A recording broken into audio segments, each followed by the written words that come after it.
Good morning, Mayor Robinson. We are good to go. And good morning to you as well, and thank you very much. Good morning, everyone, and welcome to the West Grey Council meeting for November 2nd, 2021. Item number 1, the call to order. So I'm calling the meeting to order. We have all members of council present, and I note that Councillor Shea is just logging on, so welcome to you as well. There is a quorum for this meeting. On item number 2, moment of reflection. Remembrance Day is next week, and as a council, I know we would wish to acknowledge the importance of November 11th. Remembrance Day is a day for all Canadians to remember the men and women who have served and sacrificed for our country. It is a day that we encourage every individual to pause, to give thanks, to remember. So at this time, let's take a quiet moment. Thank you.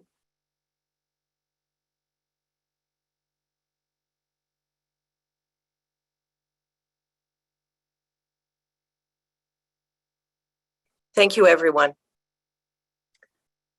On item number 3, declaration of pecuniary interest or general nature thereof. Members of council, is there anything to declare? Councillor Hergert. Yes, I was hoping to ask our integrity commissioner if I might have a pecuniary interest on an item number 4.1 in the recommendation includes some discussion about pay. And I wasn't sure if the integrity commissioner wanted to weigh in on that right now. Good morning, Jeffrey Abrams and Janice Atwood-Petrusky. I wonder if you would be able to respond to the inquiry from Councillor Hergert. Sure, through the mayor, happy to do that. Yes, a councillor does have a pecuniary interest in a report which can impact in which the sanction may impact their pay. And so they need to declare an interest. However, because there is an exception written into the Municipal Conflict of Interest Act legislation, the councillor may participate in the discussion, but may not vote on the item because there is a pecuniary interest. So it's required that the councillor make the declaration, but then the councillor may participate, but only in the discussion, not in the vote. Is that helpful? Councillor Hergert? Yes, so I declare my interest, pecuniary interest in item number 4.1. Okay, thank you very much. Over to you, Councillor Townsend. Thank you, Madam Mayor. I don't have a pecuniary interest personally, but I wanted a further clarification on Councillor Hergert's interest and her participation. And again, it's for Janice Atwood, if we could. And that is, does that mean that we should actually split our decision-making such that the first part of the motion, first motion would be to receive the report, and then the second one would be to discuss and vote on the reprimand, and that makes a clear distinction of the discussion versus the area of interest. Perhaps as a former clerk, I'll field that one. The councillor is prohibited from voting on the item in question, and so that would include any motions that are made in respect of the item. To receive a report is actually a meaningful decision of the council. And so given the way the statute is structured, Councillor Hergert may not vote on that. She may, however, fully debate the item. Okay, Councillor Townsend? Yes, and I will be requesting that it be split for the reason of keeping those two separate, so it's clear. It's a clear decision by council on receiving the report and then the reprimand. Thank you. Okay. Any other member wish to identify a pecuniary interest or general nature thereof? I'm on item 3. Thank you. We're now moving on to item number 4, declaration of presentations, 4.1. Presentation Integrity Commissioner Recommendation Report, complaint against Councillor Hergert. Good morning to Jeffrey Abrams and Janice Atwood-Petrusky. Welcome to both of you. And the way we would proceed with this is have your presentation, And if there are questions from members of council for clarity on your presentation, after that, Councillor Hergert would have the opportunity to speak if she so wishes. And if there's any further questions from council, and then a concluding remarks from our integrity commissioners following, and then I'd look to Clerk Scharbeck at that time for addressing the recommendations at hand. Does that sound good for everybody in terms of format? Very good. Well, good morning, Jeffrey Abrams again, and Janice Atwood-Petrowski. Your presentation, please. Thank you very much, Madam Mayor, and thank you, Council. Jeff, you will see on one of the other Hollywood Squares this morning, and I will be doing the bulk of the speaking. If there are questions, we both may answer, or either of us may answer, but we'll try to do just a brief overview. I think the first thing that we should say is that our obligation and our duty is to investigate applying the tenets of procedural fairness and to bring back to council the findings and recommendations arising out of our investigation. And it's council's obligation then to make a determination as to what, if any, sanction to impose. And I'll speak a little more of that towards the end. So what you have before you, and I will assume that everybody has read it, is our the results of our investigation, the report, which was a complaint brought by the Saugeen Municipal Airport Commission that Councillor Hergert had participated in the trial of charges laid at the behest of the airport against a pilot who's been challenging the airport, challenging to deal with effectively. Councillor Hergert was the subject of a previous report by us, you will recall, which was also initiated on complaint by the Saugeen Municipal Airport Commission. She was ultimately removed from the Airport Commission as your municipal representative because she was essentially communicating behind the scenes with the same pilot through his lawyer, contrary to the direct instructions of the commission. Well, Councillor Hergert is no longer a commissioner on the Airport Commission. She is a member of West Grey Council. As is explained in our report, elected officials are precluded from speaking to, commenting on, or otherwise attempting to influence the outcome of legal proceedings before the courts. This is all the more crucial where the very matter arises out of the action by that government body on which the elected official sits. In this case, the Saugeen Municipal Airport Commission was pursuing an action for trespass against the pilot to attempt to obtain compliance with contractual and safety obligations pertaining to airport operations. While Councillor Hergert is no longer the West Grey representative on the Saugeen Municipal Airport, she is an elected member of council and one of the 3 municipal partners in that joint municipal services body. And in fact, she was at the time on the commission while the commission was deliberating on its legal strategy to pursue compliance with the pilot. In fact, she participated in the meetings, open and closed, where the matter was discussed.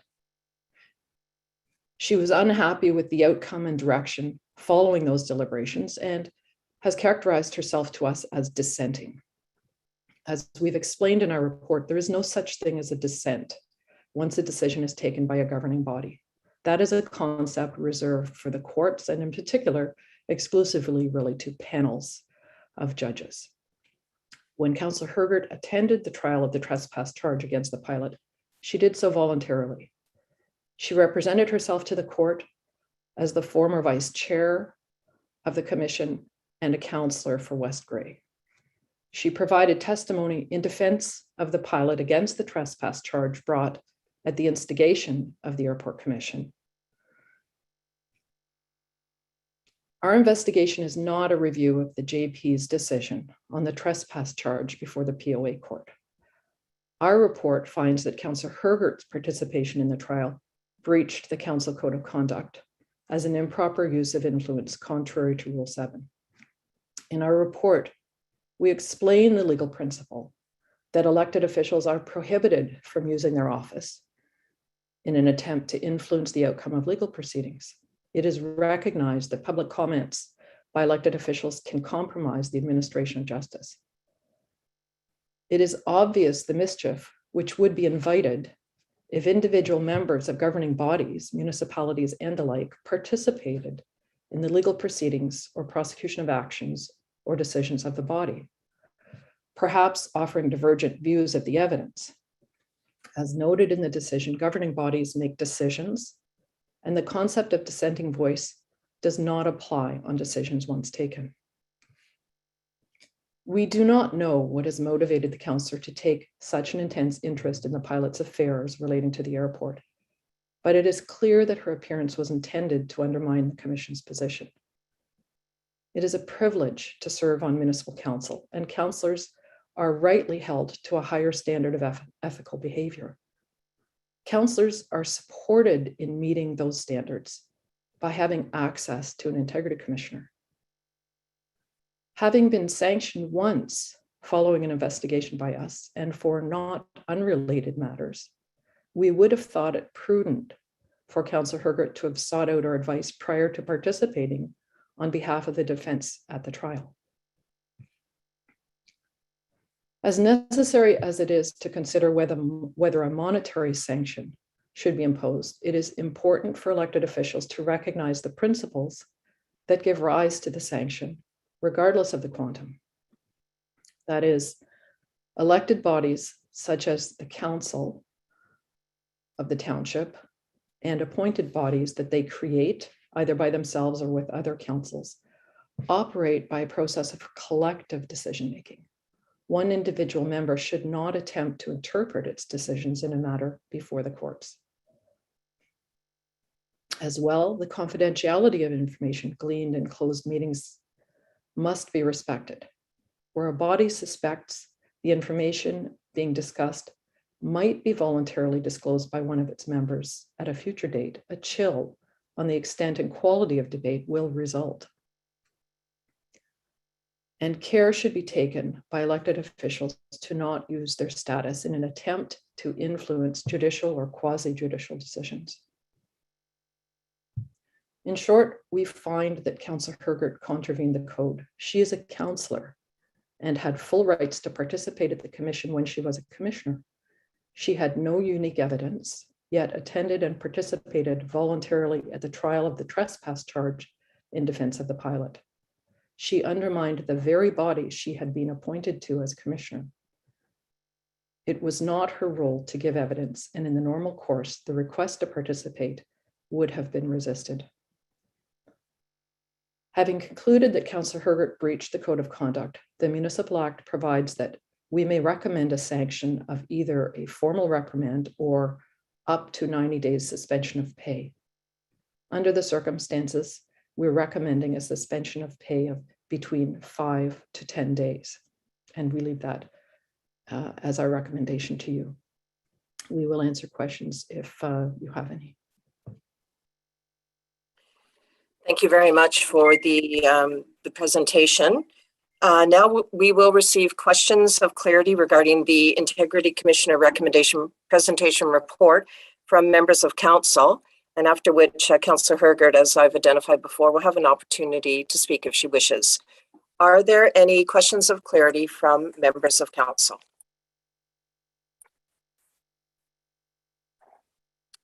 Councillor Townsend.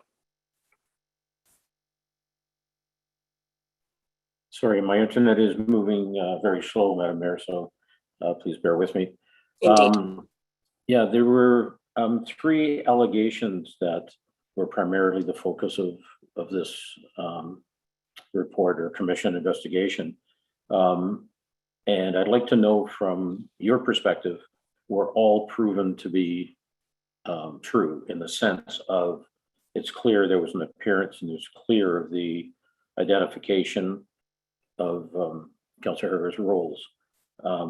Were there in fact documents that were shared that were from a closed session? And I asked that for clarity because the report covers so much ground and sort of twists and turns a bit, if you will. There's never a statement that says this was proven, this wasn't proven, et cetera. Just for my own edification, I'd like to know that. Thank you. Janice Atwood Petrowski, please. Thank you.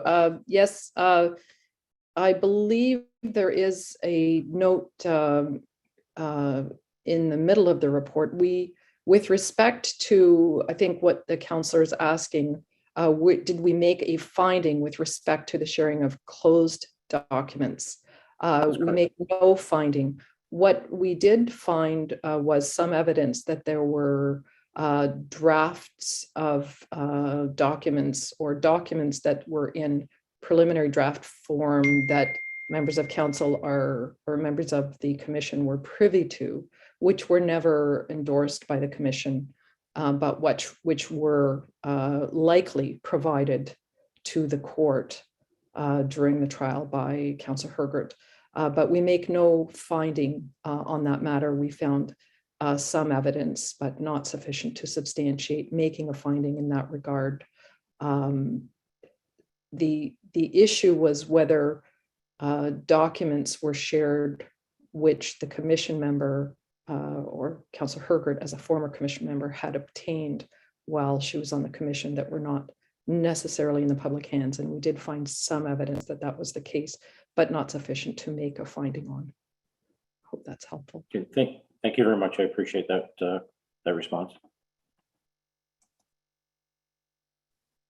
Members of council, are there any further questions of clarity with regard to the presentation and the Integrity Commissioner recommendation report complaint against Councillor Hergert? I'm not seeing anyone at this time.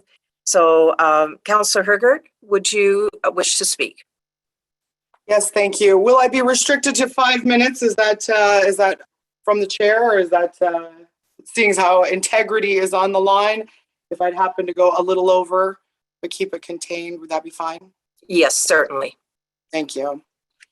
I appreciate the investigation. I obviously hope for democratic process. This is not something I'm proud of to be penalized in this situation. I also believe that Mayor Robinson's comments at the beginning of this very meeting about November 11th and those that have sacrificed to make sure that we have democratic process, that we have a fair and impartial jury and justice system. This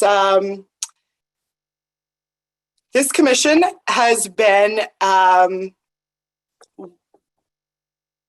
less than transparent. I believe that I have shared with our council, with our mayor, with other members of our council, that there needs to be clarity and transparency, openness for the municipalities that are paying for this commission. I've tried to speak up in avenues that are at our council table, that were at the commission. When I became aware of this court date, I was on a council leave of absence, and I was attending to a family emergency in the United States. I was not even able to receive a subpoena at my home address.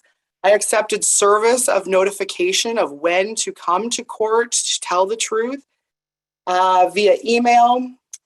When truth is absent, I believe that provides a chill for a commission, board, or body. When truth is absent from the discussion, that puts a chill on the discussion amongst members of boards and commissions as such.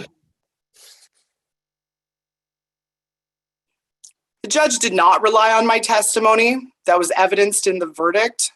The judge did not go seek a whole new path forward. The judge took 1950 case law that an airport commission should have known and should have been aware of, that there is no municipal involvement on federally regulated land.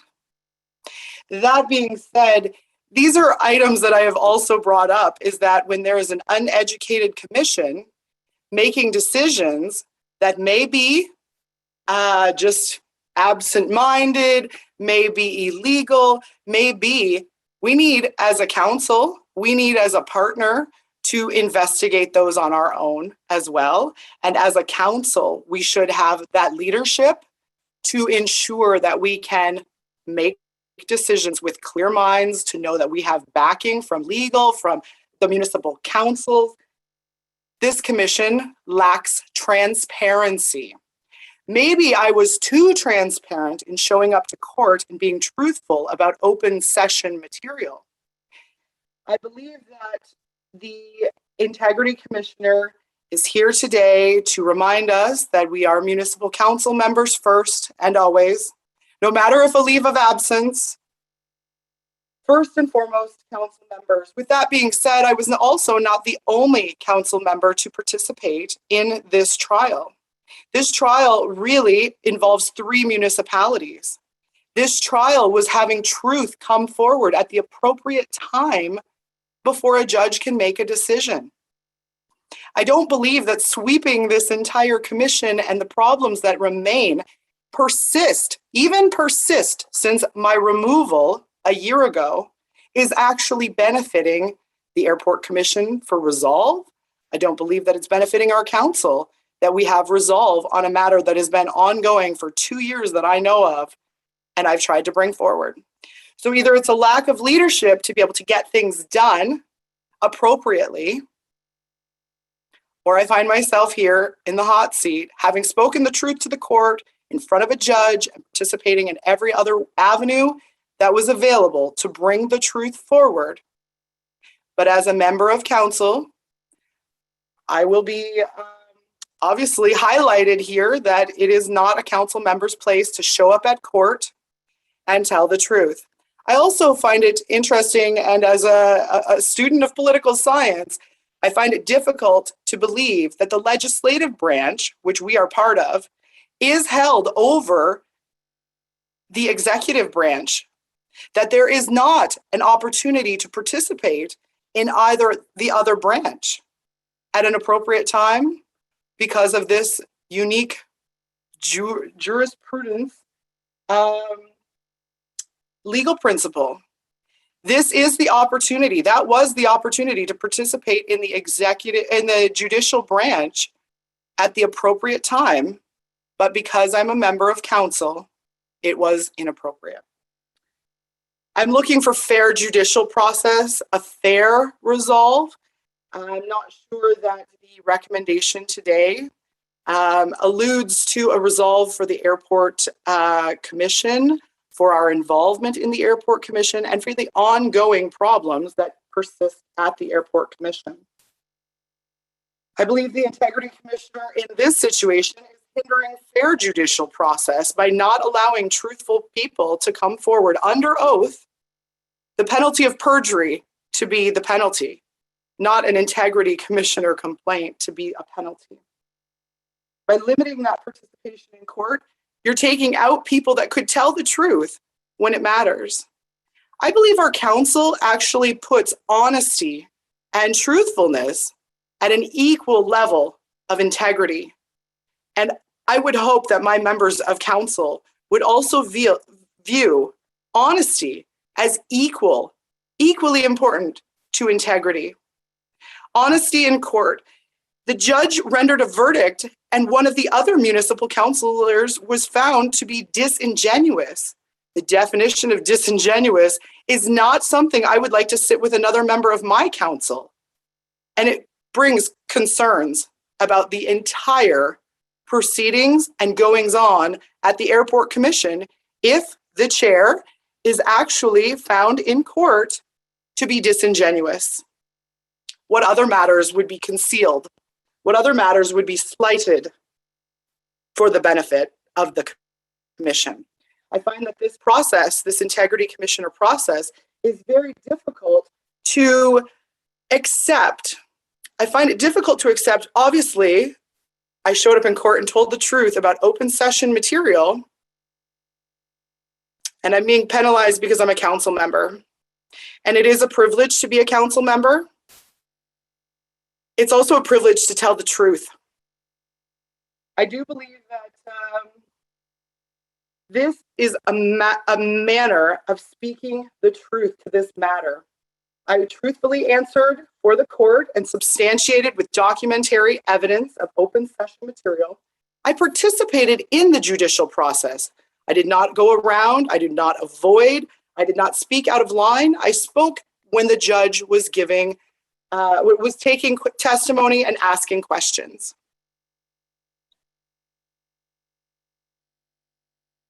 This is continuous improvement.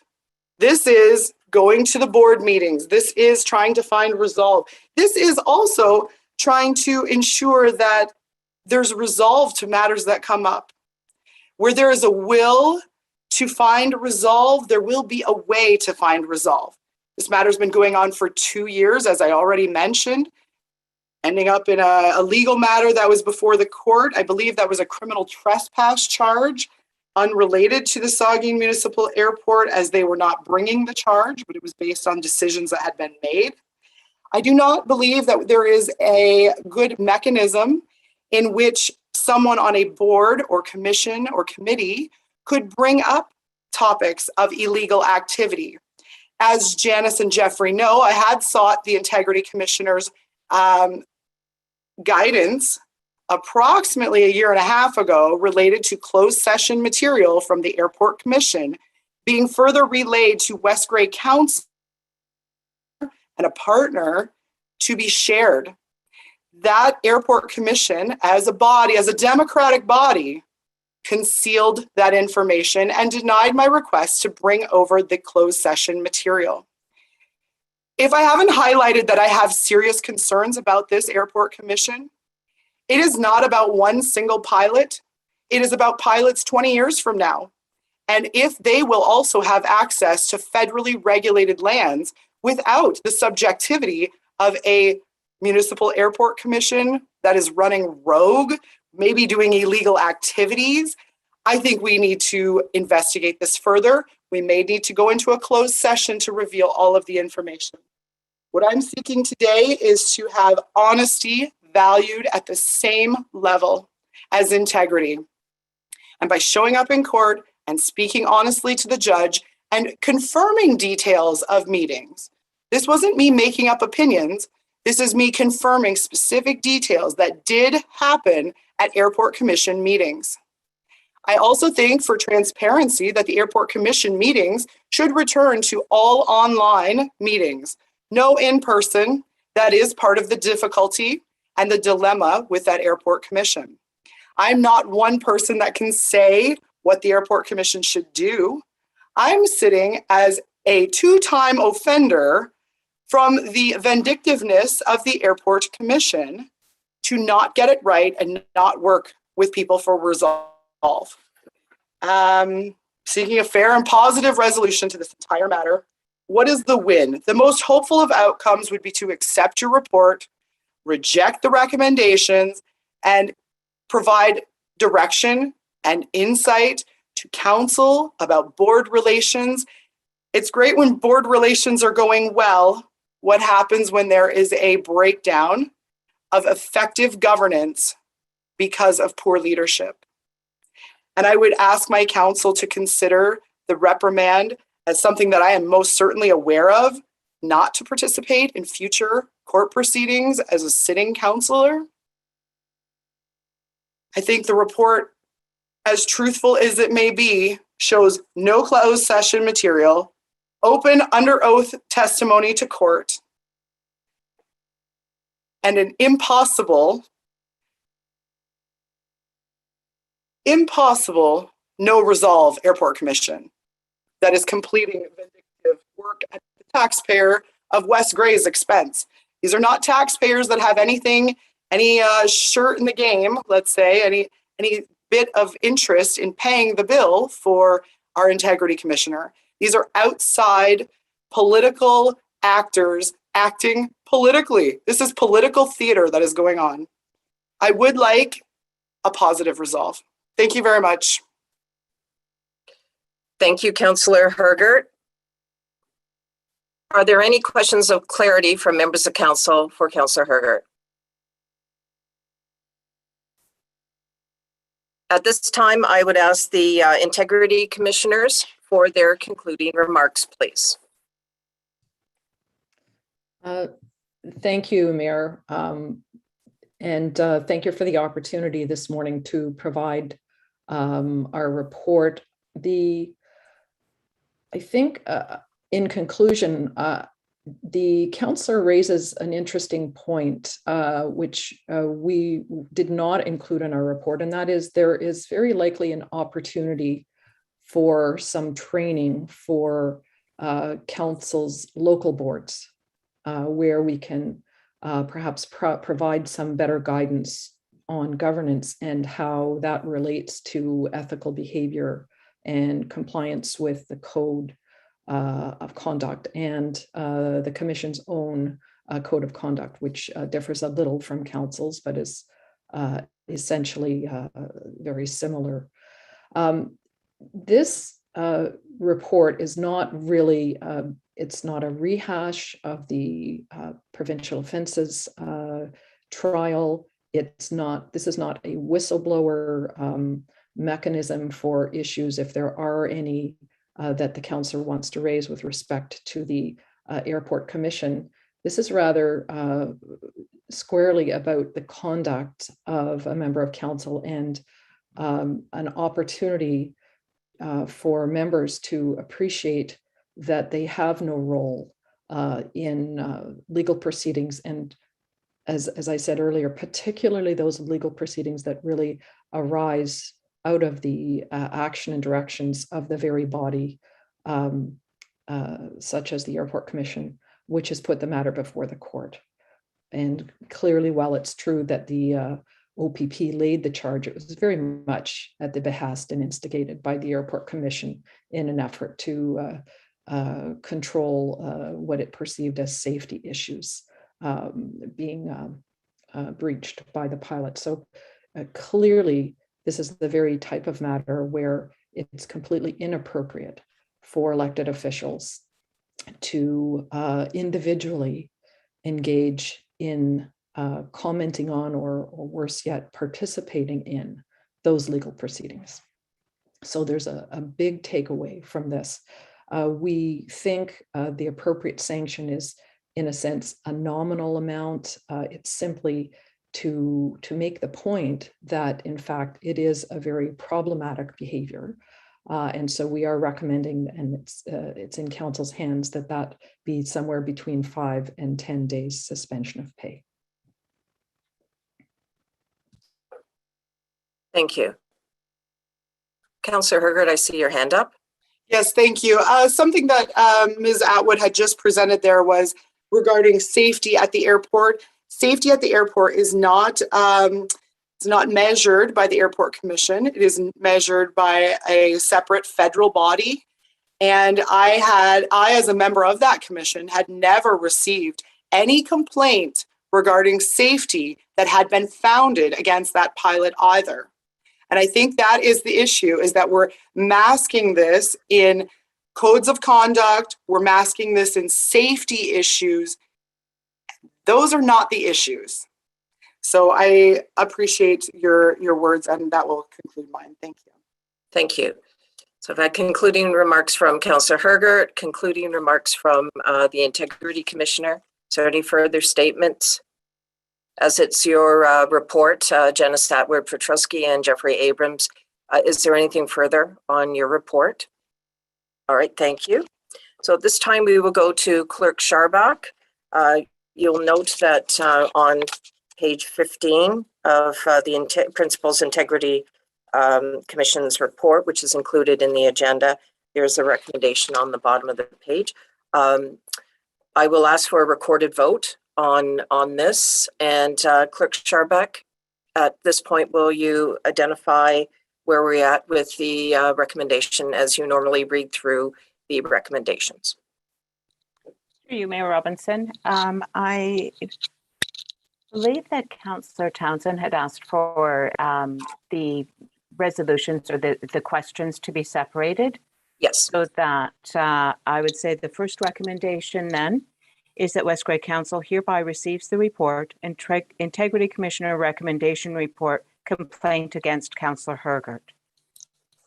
Is that correct, Councillor Townsend? Councillor Townsend? Yes, it is. Thank you, Madam Clerk. So at this point, Clerk Sharbuff will deal with that recommendation. And you'd like that to be a recorded vote? Yes, Madam and if you could, deal with that. Thank you. Okay. We need a mover and a seconder yet for that.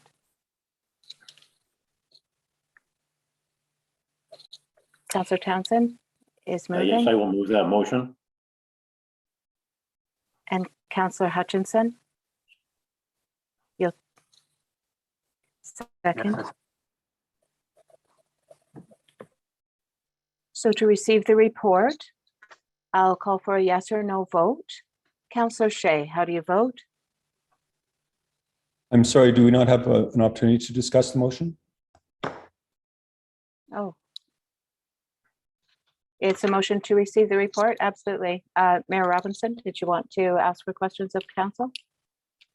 Members of council, are there any questions with regard to the motion at hand to receive? Councillor Shay. Thank you. The previous opportunities to speak were identified as opportunities to seek clarity. And it's not clarity that I was actually seeking, but I did want to speak to this in a general sense. I'm a little bit uneasy with some of the findings in the report.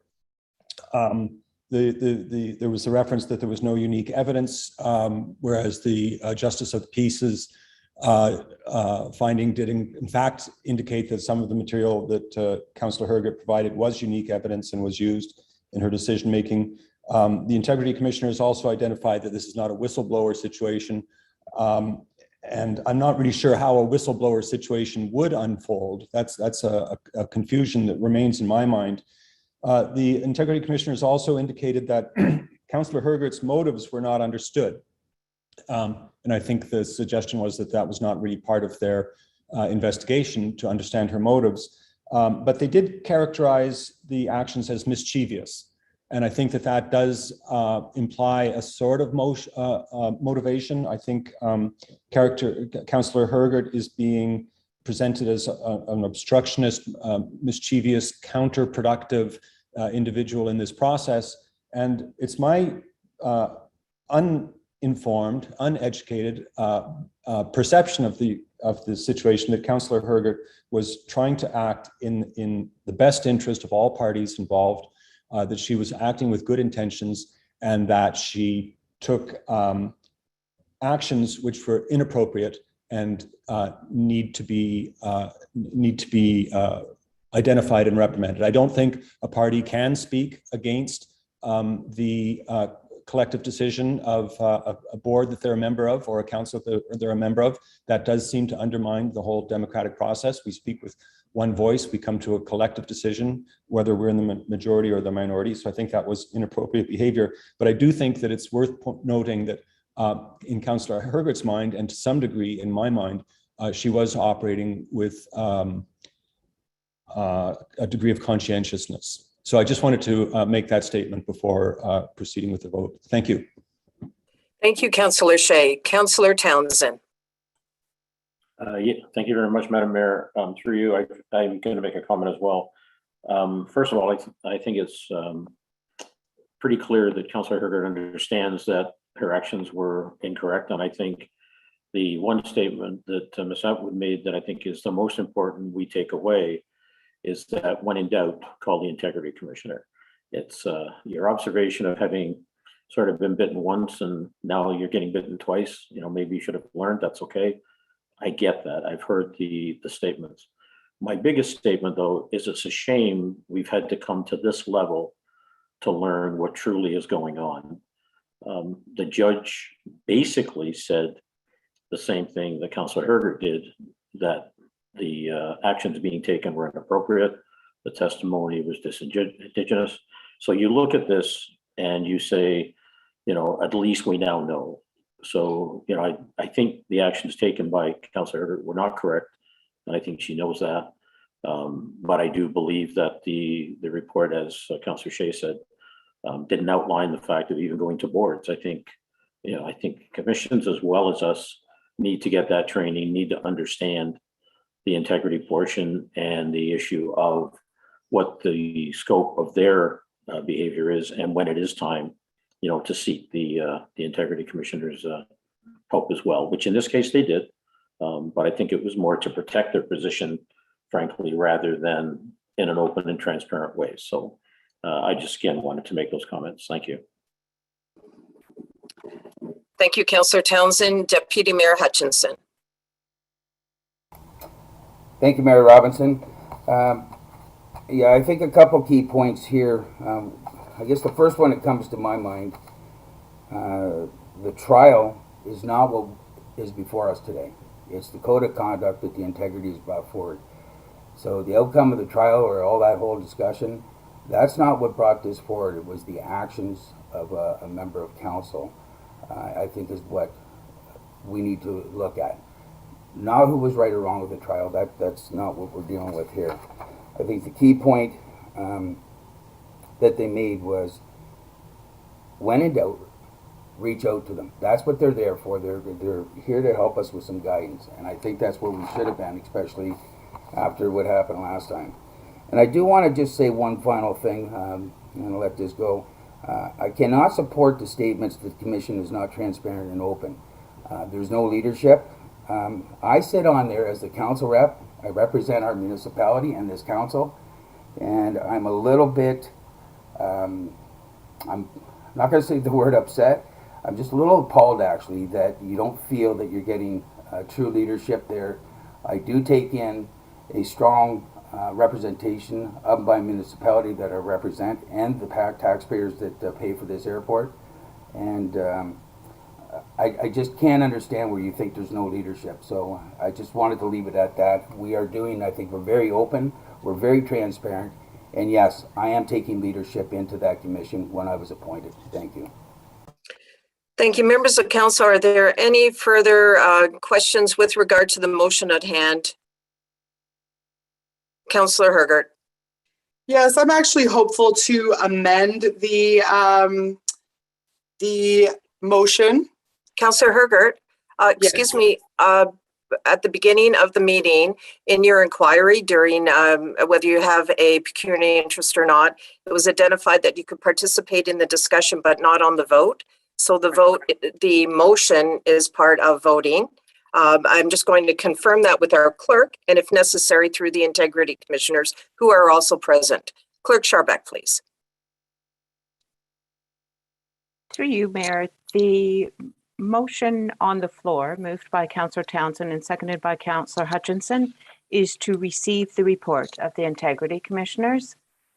I would think that if you're not able to vote, you wouldn't be able to move or second it, but I defer to the integrity commissioners' expertise on this for sure.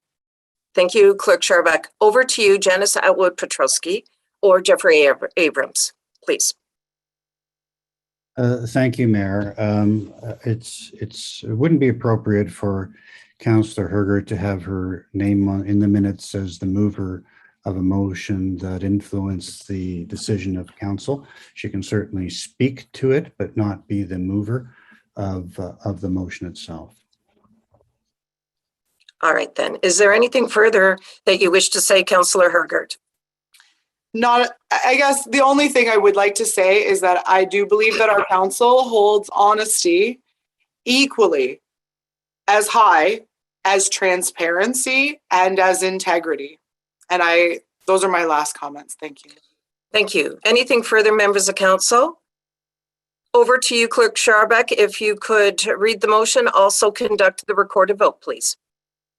Through you, Mayor, moved by Councillor Townsend, seconded by Councillor Hutchinson, that West Grey Council hereby receives the report, Integrity Commissioner Recommendation Report, Complaint against Councillor Hergert. Mayor Robinson is called for a recorded vote. So in random order, Councillor Shea, how do you vote?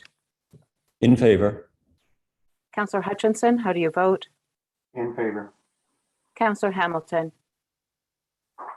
Yes. Councillor Townsend? In favor. Deputy Mayor Hutchinson? In favor. And Mayor Robinson? In favor. And that motion is carried. Clerk Scharbeck, thank you. There's additional recommendations. I wonder if you could would read that, and I'll see if there's a mover and seconder, and we will have a recorded vote on any motion that comes forward. Thank you.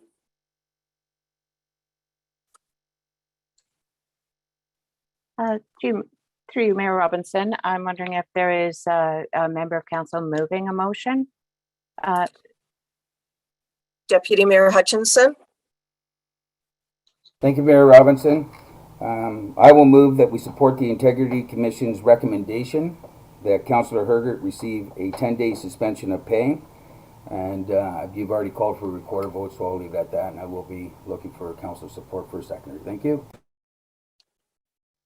thank you.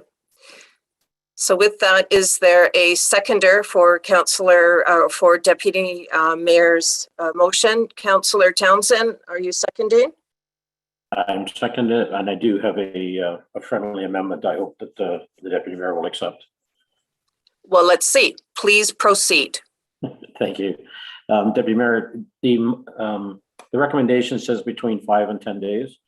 So that still leaves a bit of sort of doubt, if you will, as to what the reprimand will be. So I would be suggesting that we go for the 5 days. Are you willing to actually put an amount in of that amount? Through you, Mayor Robinson. Yes. Well,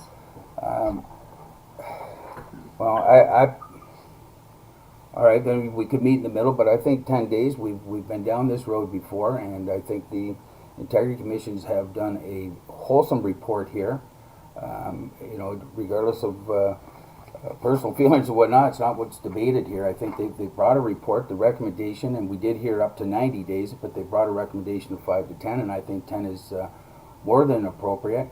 And I think it's we're sending a message out that we are going to support the Integrity, who I believe truly are here to represent the public. So I think 10 is more than appropriate. Again, they could have went with a much higher punishment, but I think that's fair. So I'm going to stick with the 10 on my motion. Thank you. So it's the motion's at 10 days. Councillor Townsend, are you seconding that? That's fine. Yes, all right. Clerk Sharbuck, could you please read the motion? I'll ask if there's any questions with regard to the motion, and then back over to you for the recorded vote. Thank you.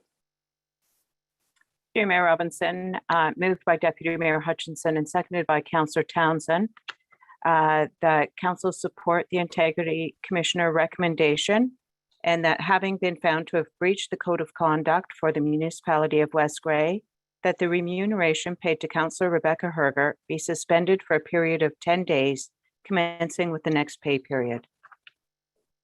Are there any questions on the motion, members of council? Councillor Hamilton? Thank you, Mayor Robinson. I just wanted to mention that just a couple comments, if I may. And 3 to Councillor Hergert. You know, over the 3 years that I've known you, I know you operate from a place of truth and that you support your values and all the work that you do. And I think that's how you were acting, was from your values and from that place of truth. I just think there was just a misstep in how you were moving forward with those values. And it's just regrettable that you didn't reach out to the Integrity Commissioner to seek that advice. And so I'm question for Councillor Hergert through Mayor Robinson is, Councillor Hergert, knowing what you know now, would you do it differently? Thank you. Clerk Sharbuck, I just want to double check on this. Thank you, Councillor Hamilton. But because we're dealing with the motion at hand, is that an appropriate question at this point in the stage of dealing with the motion? So I'm just seeking some procedural advice. Clerk Sharbuck, please. Thank you, Mayor Robinson, and thank you for that question. I feel that we do have our Integrity Commissioners present, and their expertise would be very valuable on this process moving forward, just so that we get it right. And I would request their input on this matter. Could I please invite a comment to my question to the principal's integrity, please? I'll put the answer this way, Mayor Robinson. It's appropriate for members to be comfortable with the decision of council that council is about to make. And so long as it is not in clear violation of your rules of procedure, then the question would be appropriate to pose. Okay. So Clerk Scharbeck, is this in any way a clear violation, or can it proceed then? I'm just looking for, with going back to our procedural bylaw. There's no violation of our procedural bylaw, and Okay. We have the advice of Mr. Abrams, so I see no reason not to proceed with the question. Thank you. Councillor Herker, would you please answer the question if you wish? Yes, obviously, I'm sorry about this. I'm sorry that it's come to this. I'm sorry that, even when I was a member sitting on that commission, that I wasn't able to do anything. Obviously, this is going too far. I've done too much. I should sit on my hands a little more and keep my mouth shut a little more. I mean, really, the idea, the essence of me going to court was not to undermine any body. It truly was to bring truth to the court. And so, yes, the instrument in which I went about that was wrong. As a member of council, I cannot do that. I understand that, and I am remorseful for that. I do appreciate Atwood and Abrams showing up and helping keep the parameters and keep us all in check. I do believe that training would be helpful. This is year 3. We've run up against some of these difficult moments and how to proceed. And so, year 4 into this is something where if reaching out to the integrity commissioner costs money up front but saves everybody's tail later on, it's obvious that it's needed to just check in, run it past somebody, sober second thought, let's say. Yes. Thank you. Councillor Hamilton, was there anything further? No, thank you, Mayor Robinson. Just reflecting it as councillors, it can get tricky at times. We wear these 2 hats. We're advocates for our community members, system navigators for our community members, but we're also, as councillors, directors as a board, we're directors of our corporation of West Grey. And we balance these 2 responsibilities. And it can get a little murky at times. And that's why we have our integrity commissioners, should we have questions in those balances. So I think I just want to say I've learned a lot through this process, and I appreciate and the report from the integrity commissioner. Thank you. Thank you. I see Councillor Hutchinson, please. Yeah, Councillor Hutchinson. So I just think I'd just like to weigh in as everyone else has had a chance to speak.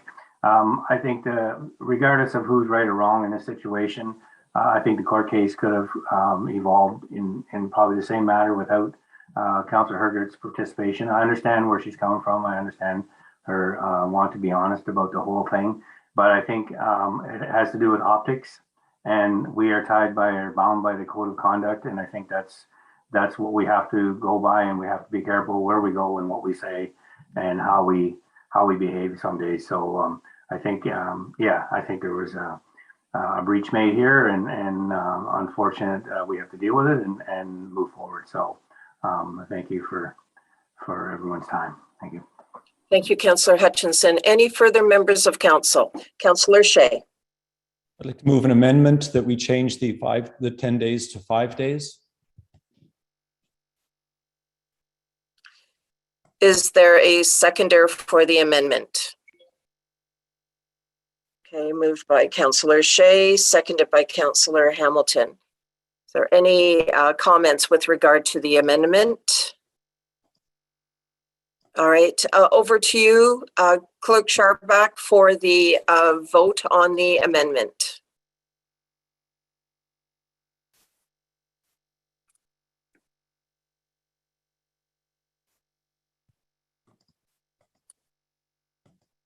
Through you, Madam Mayor, moved by Councillor Shea and seconded by Councillor Hamilton, that the motion regarding the Integrity Commissioner's recommendation be amended to change 10 days to 5 days.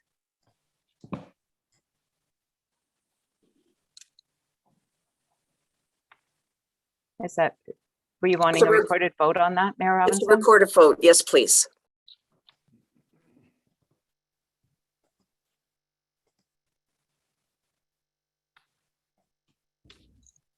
Are you ready for the vote? Yes, I've asked if there were any comments on the amendment, and now we're ready for the recorded vote. Clerk Sharpak. Okay, Deputy Mayor Hutchinson, Not in favor. Councillor Hamilton, Yes. Councillor Townsend, In favor. Councillor Hutchinson, In favor. Councillor Shay, Yes.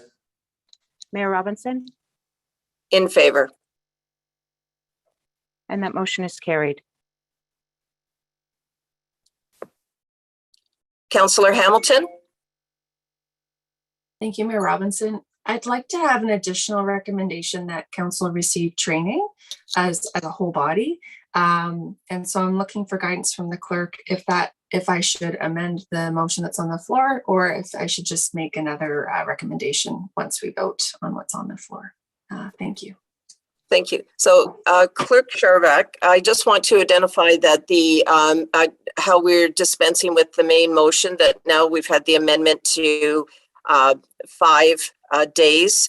Could you just clarify for everyone involved, as we had a main motion, how does that get addressed? Through you, Mayor. Thank you, Councillor Hamilton. It's up to you if you'd like to move an amendment to add that training to this motion, or if you'd like to make a clean motion after this vote. Whichever you prefer is certainly fine either way procedurally. Okay, Councillor thank you, Hamilton. Clerk. Thank you, Mayor Robinson. I'll Yes. keep it as a separate question then. So I'll Okay. have a recommendation following this. Thank you. Thank you. So Clerk Sharpak, back over to you with regard to the main motion then. Okay. Through you, Mayor. The main motion as amended, moved by Deputy Mayor Hutchinson and seconded by Councillor Townsend, is that West Grey Council hereby supports the Integrity Commissioner's recommendation, and that having been found to have breached the Code of Conduct for the municipality of West Grey, that the remuneration paid to Councillor Rebecca Hergert be suspended for a period of 5 days, commencing with the next pay period. So that again would be a recorded vote. Clerk Sharpak.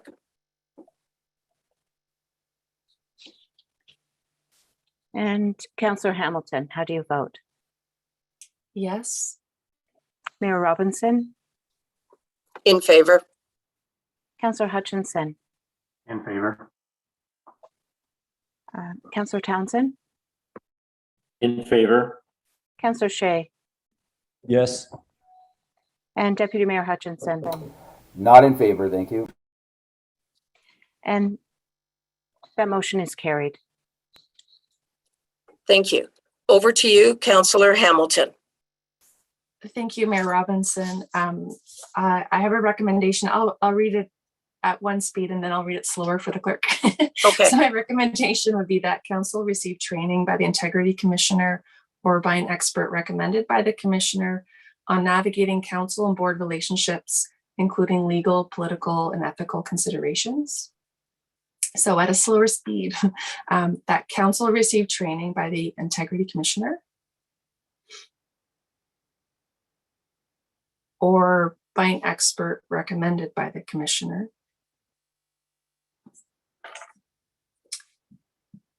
on navigating council and board relationships,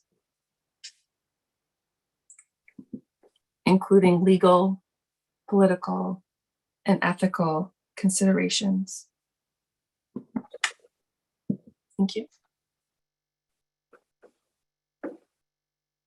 So we've heard it twice on the motion. I'm just going to see if Clerk Sharpak needs any clarity on that. Clerk Sharpak? Yes, Mayor Robinson, through you.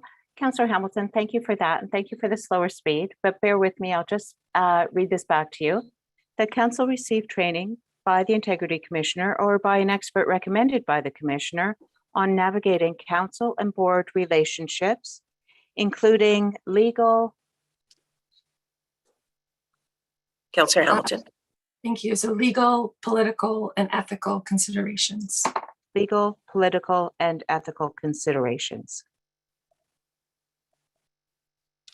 I've got it. Thank you. Okay. Does anybody need it read again at this point? All right, Counselor Hutchinson, are you seconding this motion? Your hand is up. I can second that, and then I have a question. Okay, so moved by Counselor Hamilton, seconded by Counselor Hutchinson. I will be asking for a recorded vote. Counselor Hutchinson, proceed with your question. I'd just like to ask our integrity commissioners their comments. We have had training from them, and I'm just curious whether this training is sort of redundant, or is there something new that they can bring forward to us? Thank you. Over to our integrity commissioners, please. Jeffrey Abrams or Janice Atwood Petrosky. No, I don't think the training would at all be redundant. It's useful to have in an education and training scenario. In other words, in a seminar conducted in closed session, we will present on governance matters. Really, that's what the essence of Councillor Hamilton's motion is, on how to navigate the governance concerns when it involves local boards or commissions associated with the municipality.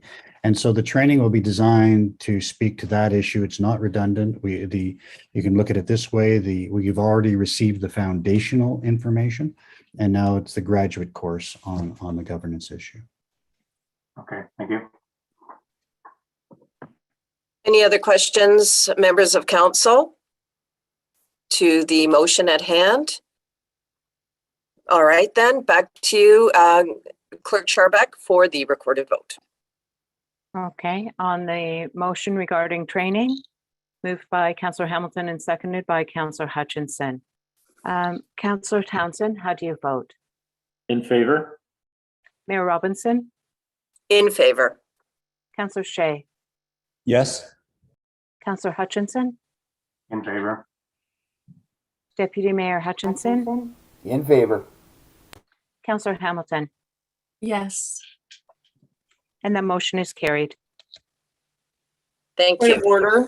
Point of order. May I rejoin council discussion and be included in a vote? So there is no vote at this time.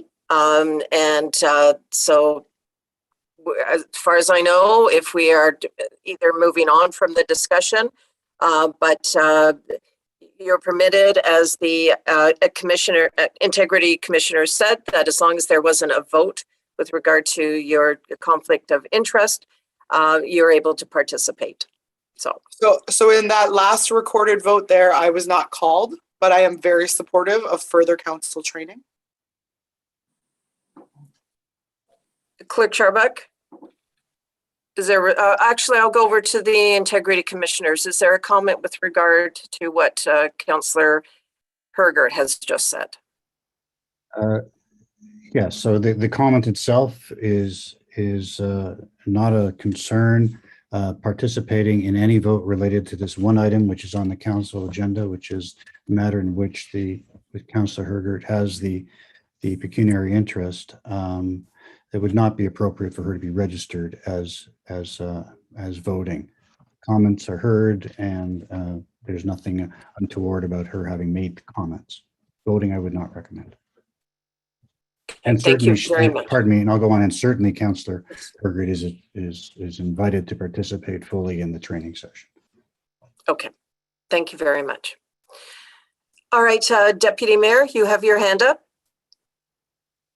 Thank you, Mayor Robinson. I'm just wondering, once we wrap this up, if we could maybe take a brief recess, come back with fresh minds, if you will, and get back into the agenda, but probably a little break wouldn't hurt everybody. Thank you. All right, thank you. I appreciate that. Councillor Townsend? Thank you, Madam Mayor. I was going to actually suggest the same thing, but after the comment period, because we have members of the public here, and I would like to respect their time. And because it's the next item on the agenda. I would like to see that happen before we take a break, but I'm supportive of a break, believe me. Sure. Thank you. And that's a very good comment from both of you, and we certainly identify and respect when we have our citizens that are here to speak. So we will take a break after comment period, and pardon me for the ring on my phone. All right, so with that, I believe we have addressed item 4.1. I do want to thank Principals Integrity, Janice Atwood-Petrosky, and Jeffrey Abrams for attending this item for us. Thank you. Have a good day. So members of council, we're on item number 5, public meetings. That is an NA for this particular agenda.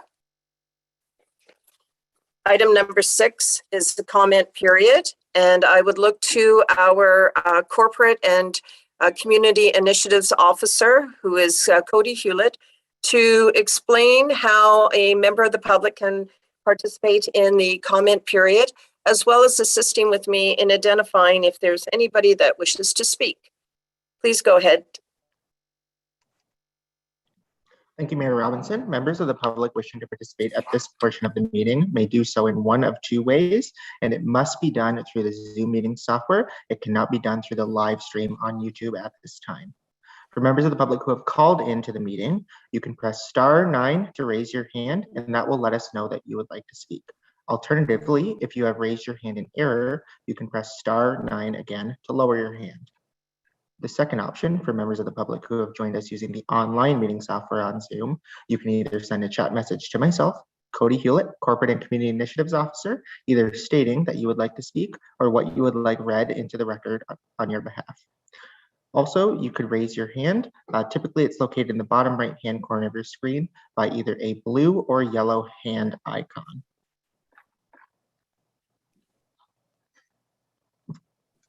Mayor Robinson, just taking a quick review of the chat as well as my dashboard. I am not seeing any members of the public wishing to participate at this point. Okay, well, thank you very much for that. As it's already been requested by 2 members of council, and if we're on agreement, if we could have a break, how about we come back at 5 to 11? Everybody seems to be fine with that. Please turn off your audio and your video. See you back at 5 to 11. Thank you.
Well, hello, everyone. It's 10:55. I just want to confirm that Councillor Hamilton and Councillor Shea are also present for the meeting.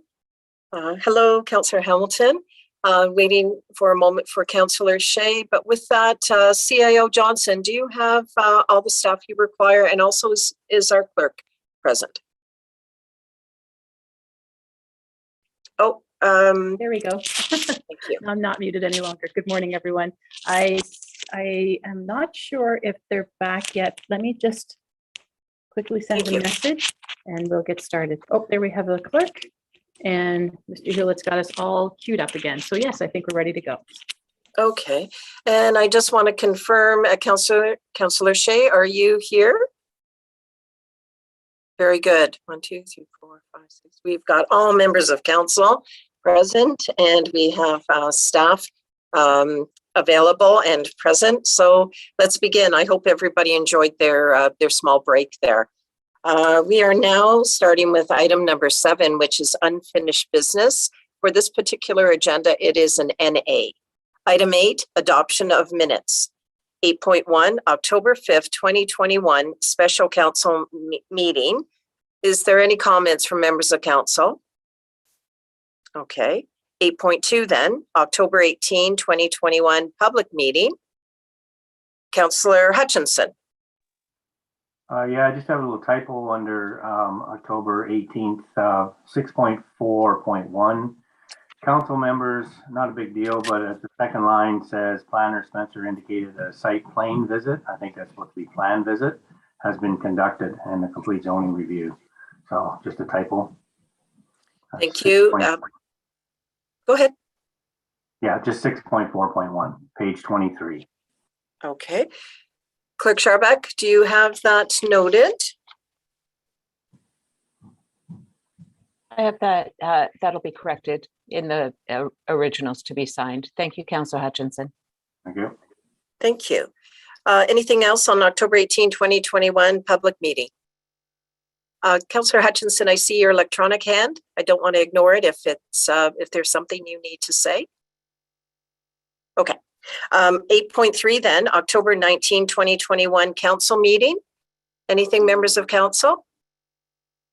All right then, Clerk Scharbeck, to the recommendation, please. Through you, Mayor, the recommendation is that the minutes of the special council meeting of October 5th and the public meeting of October 18th and the regular council meeting of October 19th are hereby approved. Is As there a amended. mover? Pardon me, Sorry. as amended. Mover for this motion is the Deputy Mayor. A seconder for the motion is Councillor Hergert. Any questions on the motion, members of council? Seeing none, all those in favor, please indicate by raising your hand.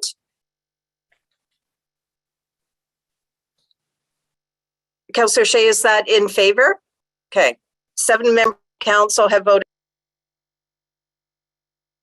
Pardon me. 7 members of council have voted in favor of this motion. So all in favor. Was my mute on when I called the vote? Just double checking. All right, then 7 members of council have voted in favor of this motion. The motion is carried. I just got an unstable sign and the mute came on my microphone. All right, we're done with item number 8 then. Item number 9, a committee and board reports. First off, on 9.1, Gardens and Green Spaces Advisory Committee, October 13th and 21st, 2021 minutes. So we have the minutes to deal with first. Are there any comments on the minutes? All right then. Clerk Scharbeck, there is a recommendation from this committee. Could you please read that for us? To you, Mayor, the recommendation from the Gardens and Green Spaces Advisory Committee is that council approves the following recommendation: that the West Grey Garden and Green Spaces Committee hereby recommends to West Grey Council that up to $7,000 be allocated for winter seasonal decorations. Thank you. So for movers and seconders, I'm looking for a raised hand, not an electronic hand. So I just want to confirm. So Councillor Townsend as the mover, Councillor Hergert as the seconder. Is there comments with regard to this motion? Councillor Hutchinson, is that why your electronic hand is up? Yes, I just wanted a point of clarification, just to comment. This is a committee that I'm now on, and so the committee is sort of scrambling to try to get ahead of the fact that Christmas is coming, and they want to do some decorating, and they need some funds. I think last year they used some of the CAO's magic funds to get through this. So this is some money that they'll be putting towards decorating each of the communities for the Christmas season. Thank you. Thank you. And I appreciate, as I'm sure all of us do, with your festive description, but that the money you're referring to was budgeted funding for that. Councillor Townsend. Thank you, Madam Mayor. I was just going to clarify that there was in fact funding from the 21 budget, not a request for 2022. Is that in fact the case? And I guess I'll go to Finance Director Carrie Mighton, if I could, please. Certainly. Director Mighton, could you provide a response?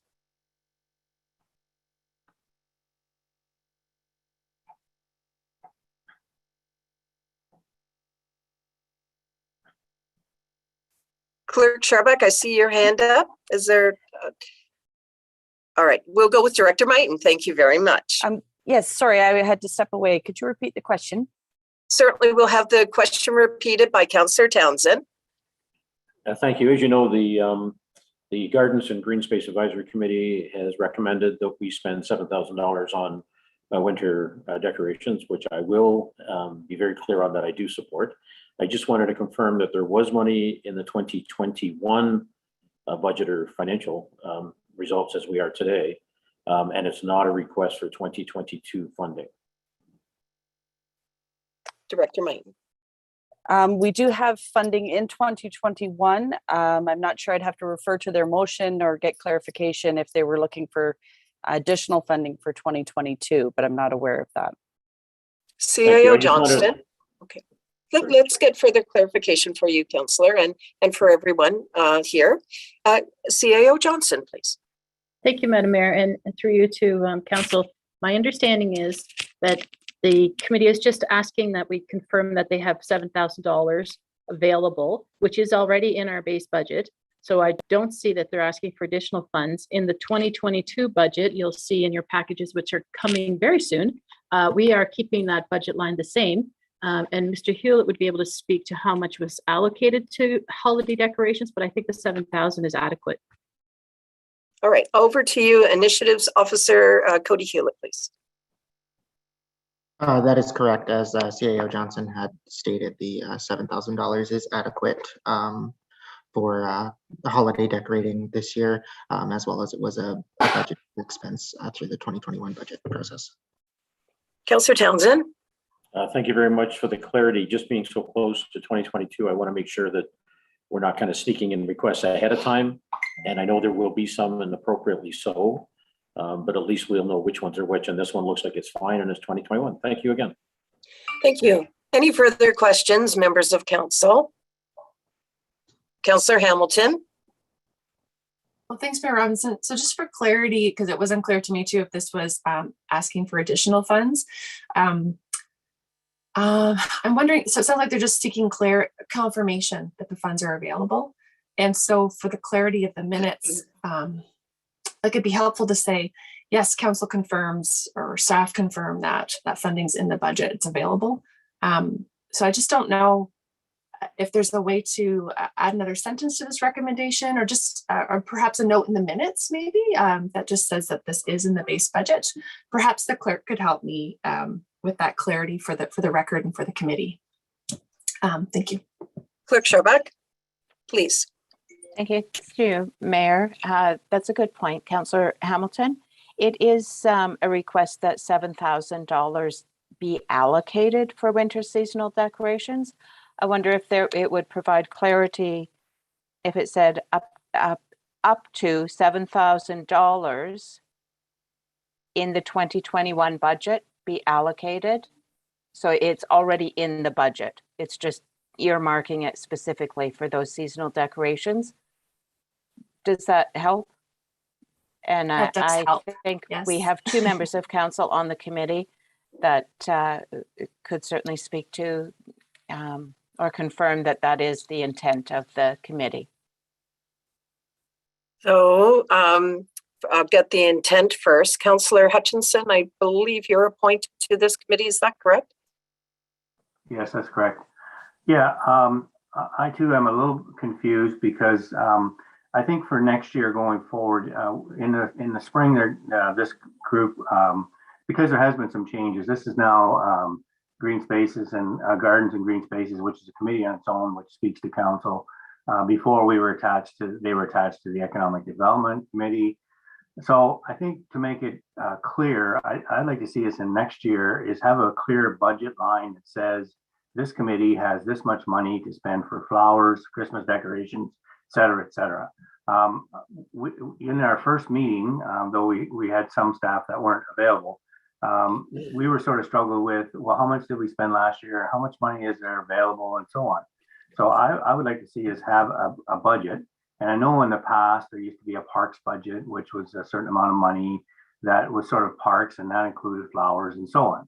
So I think we need to clarify what this committee really has for money, so that every time, going forward, they don't necessarily have to come to council and say, well, we need $5,000. Now we need $6,000. Now we need $10,000 for whatever. So that would be my suggestions going into next year's budget. Thank you. Thank you for that. Madam CAO, any comment on that? Perhaps we can deal with that during budget deliberations, but just in terms of the comment and the addition, if our mover and seconder, and I'll go to them next, is the addition of in 2021 budget. So any further comments from you, Madam CAO? Thank you, Mayor Robinson. For clarity, this is an advisory committee, so staff see their role as letting us know themes, colors, things that they would like us to purchase.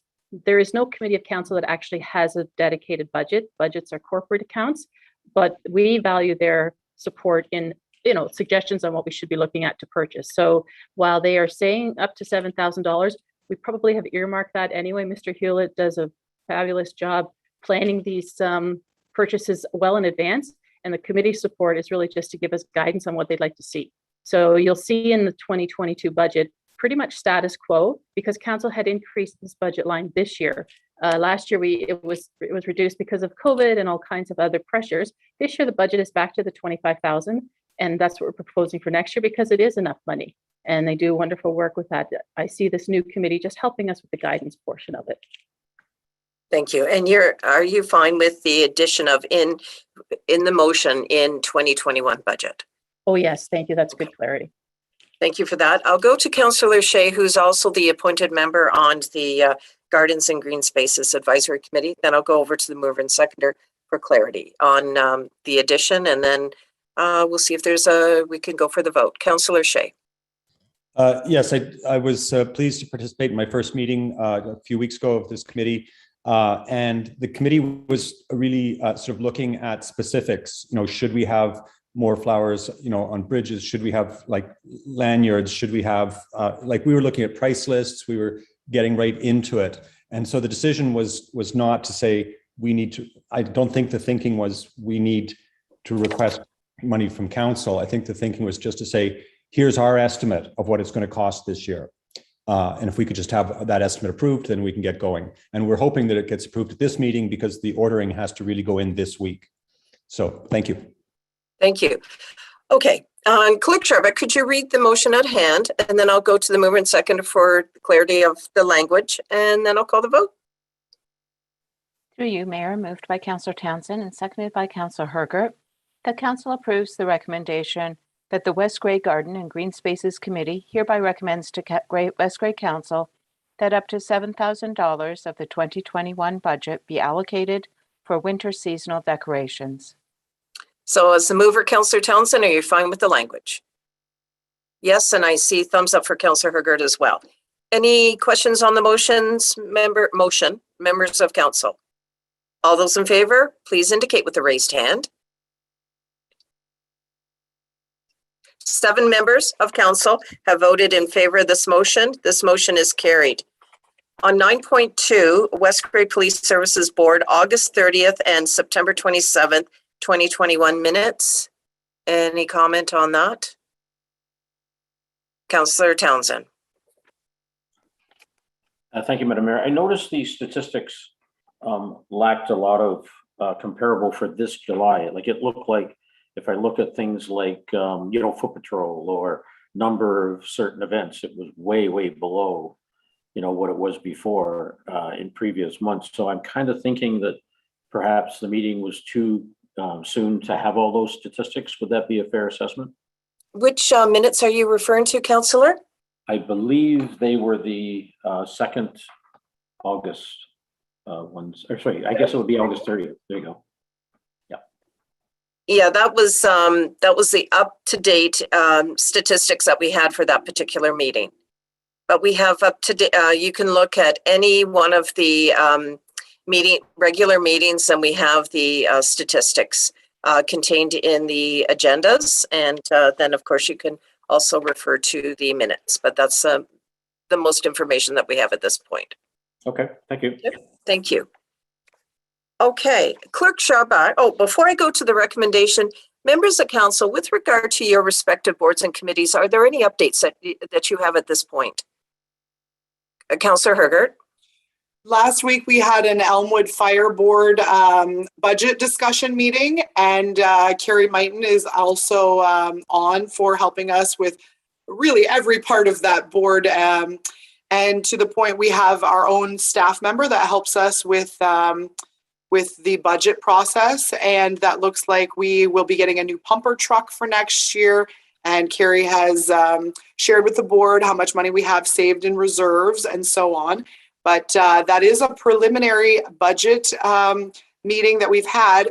I do want to bring forward an item that was interesting about this. In seeking a new pumper truck, there was great debate about whether a request for proposal or a request for quote was what we wanted.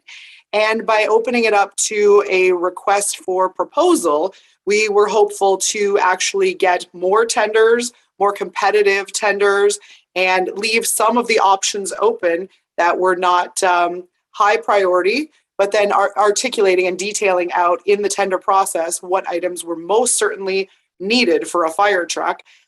We did get some feedback back from the some of the individuals that had done the tender process, and they were actually looking in the municipal budgets to see how much money had been earmarked for that capital piece. And so because it's a budget item for next year, we do not have the amount out there at present. But it also, I bring this forward because it's interesting when we do our own municipal budgets that by January, there are specific numbers out there for what council would be forecasting to spend. And in turn, the tender respondents are looking for all of our public information that they can find online to see what budget amount we're putting in there as a placeholder even. But hopefully that their tenders are not coming back just under our budgeted amount. So just a highlight there from the Elmwood Fire Board. And from Ayton Recreation, we have not been meeting, and I'm not sure when we would go back to that, but I will look for the emergency control group to acknowledge that. Thank you. Councillor Townsend. Thank you, Madam Mayor. The traffic safety group is looking to work with staff to get new terms of reference put together and schedule a new meeting. I just wanted to let you know that that activity has been working in the background and is now going to be coming more to the foreground, and we're trying to set up our next meeting. And you'll see that on the agenda when it's set. Thank you. Thank you. Anything further, members of council? All right, then, Clerk Charbot, there is a recommendation dealing with the boards and committee reports and minutes. Could you please read that? And I'll look for a mover and seconder. Through you, Mayor, the recommendation is that committee and board reports and minutes are hereby received. Is there a mover for this motion? Councillor Hamilton. Is there a seconder for this motion? Councillor Shea. Any questions on the motion? All those in favor indicate with a raised hand. 7 members of council have voted in favor of this motion. The motion is carried. Item 10, correspondence. 10.1, Good Roads call for nominations for 2022 to 2023 Good Roads Board of Directors. I will say, members of council, on this particular correspondence, which is on page 52 and 53, our particular representation area is South Central Zone. And you'll see under South Central Zone, there's a list of counties. You'll see gray. There's 0 vacancies, at least for this call for nomination. On that, I just wanted to draw your attention. Is there anything further on this piece of correspondence? Probably just to receive at this stage. Okay, I will then move on to 10.2, Rural Ontario Municipal Association, ROMA, 2022 Municipal Delegation Request. This is a virtual conference. Let me see. Do you have any comments? And what I'm proposing is, if you do have some suggestions for delegation, and certainly keep in mind our strategic vision plan, perhaps an email to our CAO, and that can be addressed, and then we can seek delegations. Madam CAO, is there limits for the number of requests or the number of requests per ministry? Guide us through that, please. Yes, thank you, Madam Mayor. As I recall, you can submit up to 3 topics per ministry, but they request that you limit it to 3 ministries. We have in the past, however, been successful and snuck in a 4th ministry here and there. So I think, truly the province seems to be going on the value and merit of the delegation topic. So it's at this point, it really is the high level. Here's what we're thinking, then once we are approved, that's when the real work begins, about 2 weeks before the conference, but that's another story. Yeah, we've been very successful in our delegation requests, as well as having those conversations with various ministries. So appreciate that. That's not only for Roma, but future, as we look forward to AMO later on. Well, that'll be next year. Okay, Councillor, first of all, Madam CAO, if we don't have any quick requests for delegations, would you be fine with that process, or would you suggest a process for our members of council connecting for delegation requests? What do you suggest? Well, Mayor Robinson, I'm quite comfortable if council wants to send their ideas, and then I can connect with them to sort of flesh them out a little bit more. And then at the end, I could just send an email to all of council to let them know what the topics were, if that's an efficient way of doing this. Either way. Yeah, members of council, would that be sufficient? If you want to just show either a nod or a thumbs up, whatever you're comfortable with. Okay, that sounds fine where we're at. Councillor Townsend, please. Thank you, Madam Mayor. I believe our deadline is like the 15th, so we don't actually get to discuss it at a council meeting. It's the day before our council meeting. Yeah, you're right. I know. So I'm a little concerned that it'll kind of be a very busy email back and forth that, something might get lost in the translation. But I had been in communication with the CAO regarding an issue that I saw, and we had back and forth something like, well, we can talk about it as a Roma delegation. So I figure at least that one I'd like to raise today. And what it is we put through an OMPF delegation at AMO last year, and I'm really, really, really disappointed that again our number dropped. Right, this year dropped from last year, and frankly, I'm very tired of the province thinking that they can use your number up and down, regardless of how large or small that is, that we get to a point where we again lose money. The decrease, in my mind, was sufficient enough that you no longer would even recover from an inflation perspective. Forget about the fact of keeping the status quo. So you're still going to have inflation and you're losing money. So from my perspective, I truly believe we need to raise the issue again with actual numbers, which I did provide in an email to the CAO, and I'm sure that she would be willing to share that from her perspective rather than all the verbiage that went with it, right? But the other catch really is I'd like to be a little more emphatic about the fact that in this delegation, with the fact that we do lose ground, even if they keep it the same, because there's no inflation, And the second thing is that when you drop it, you're hitting us twice. One without the inflation and second by the drop. And I, for one, am tired of the province looking at either feeding the large municipalities, if that's what they're doing, or not treating us equitably, and then not considering the inflation rate. I think all that has to come into play somewhere. And I think we need to be a little more firm. And hopefully, if the county's willing, we might even be able to encourage others and or the county to step up in support of that, rather than just look at ourselves. And maybe that's a way of soliciting, but I'll leave that to the CAO to pursue. But I throw that out as an idea. The more that are talking about it, the more weight it may carry. So Good. Thank you. Members of council, are we in agreement? I think that's a really good one. We've just seen the numbers that have come forward. So, okay, let's put that one on. In terms of the process, I'm aptly know our CIO can handle the emails and requests, and you're fine to do that, Madam CIO, and keep us in the loop in terms of the delegation requests and be able to submit those on our behalf. Yes, thank you, Madam Mayor. I'm just looking at a calendar, and Councillor Townsend, you're correct. The 15th is the due date. So if council could, take a week or so to get them to me, maybe by the 10th, that will give me a couple of days to submit. Good. We'll look forward to all of those, and we'll keep everyone in the loop on that. Anything further? Clerk Scharbeck, then to the recommendation, please. Through you, Mayor, the recommendation is that council hereby receives all correspondence items not otherwise dealt with. Is there a mover for this motion? Deputy Mayor and seconder, Councillor Hergert, I saw your hand up. Any questions? All those in favor indicate with a raised hand. 7 members of council have voted in favor of this motion. This motion is carried. On to item number 11, staff reports. 11.1, Manager of Planning and Development. 11.1.1, Rockwood Terrace Redevelopment Servicing. Clerk Scharbeck, to the recommendation, please.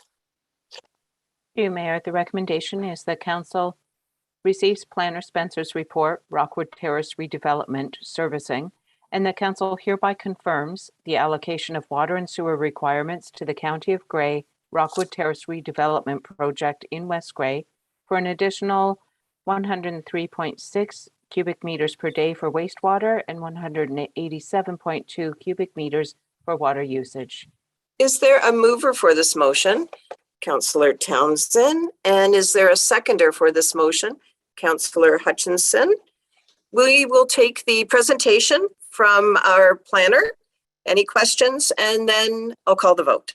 So good morning, Planner Spencer, and we look forward to your presentation and information with regard to this report. Good morning, and through you, Madam Mayor.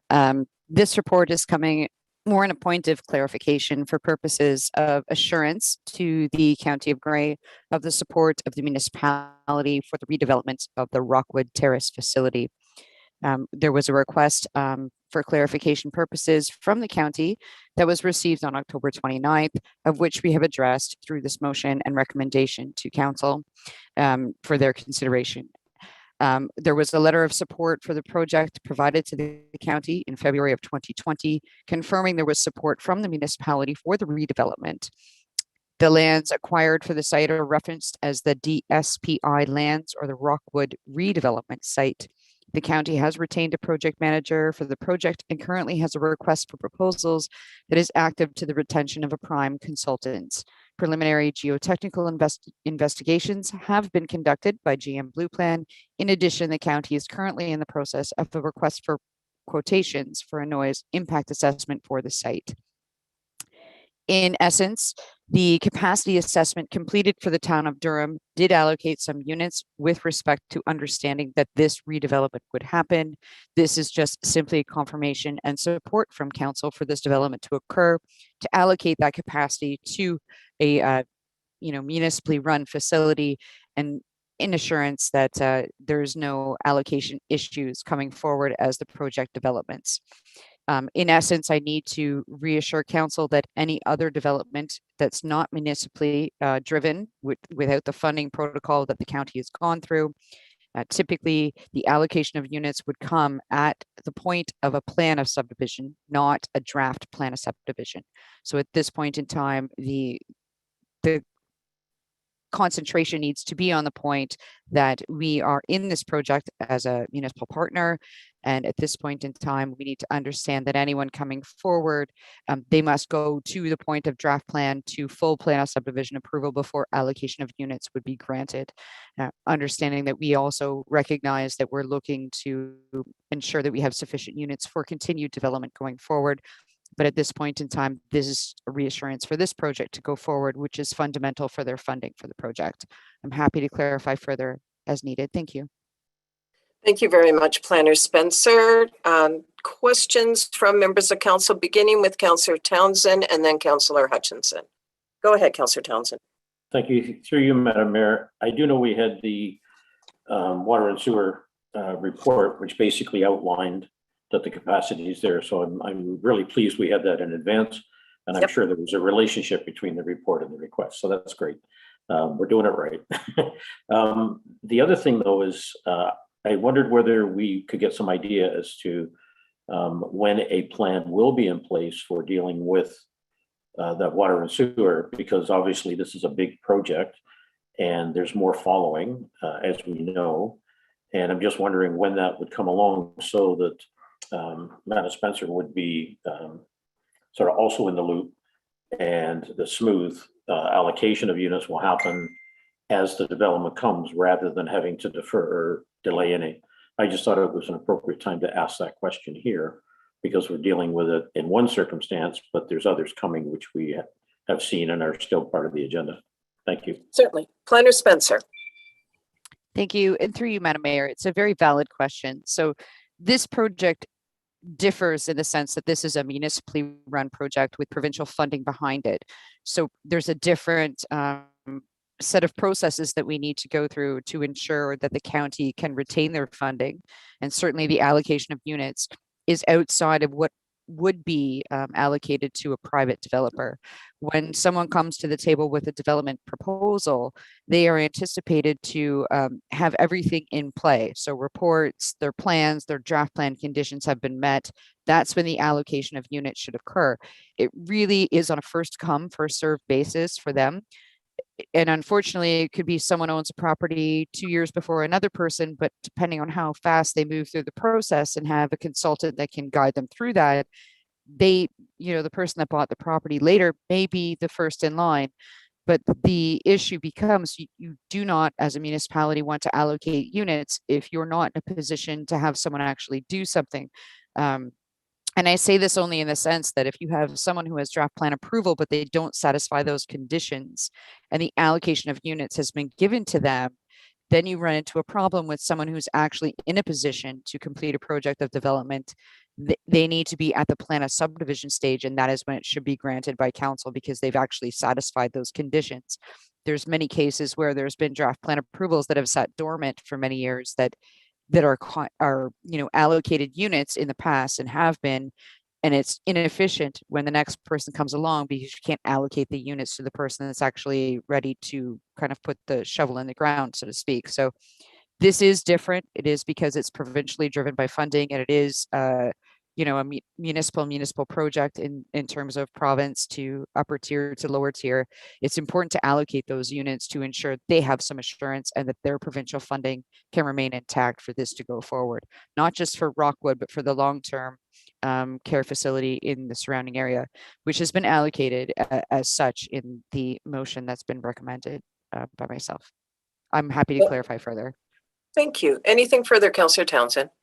Yes, I really wasn't talking about the actual allocation of units. I was concerned with the capacity because it was demonstrated in the water sewer that we will have an issue if we're doing everything that we see on the horizon. So I was looking to find a time frame identified as to when we would at least have a plan for looking at how we're going to address that from a planning perspective rather than waiting till it happens. And I realize first come, first serve is the issue, But if we know they're out there, then obviously we should be looking to expand, particularly if we've identified a capacity limit. So that's what I was really looking for, a date of when we might know that there is some analysis and potential work being done. Thank you. Planner Spencer. Thank you. And through you, Madam Mayor, as per the last report that came from the Director of Public Infrastructure and Works, Mr. Straczynski absolutely has allocated that we will be looking at that for some budgeting purposes for improvements going forward. It's not that we are out of allocation, it's that we know we need to look forward to that. So coming for the 2022 budget, that's something that will be addressed directly in terms of allocating funds directly toward improvements to deal with those services as per the last report that was provided by the director.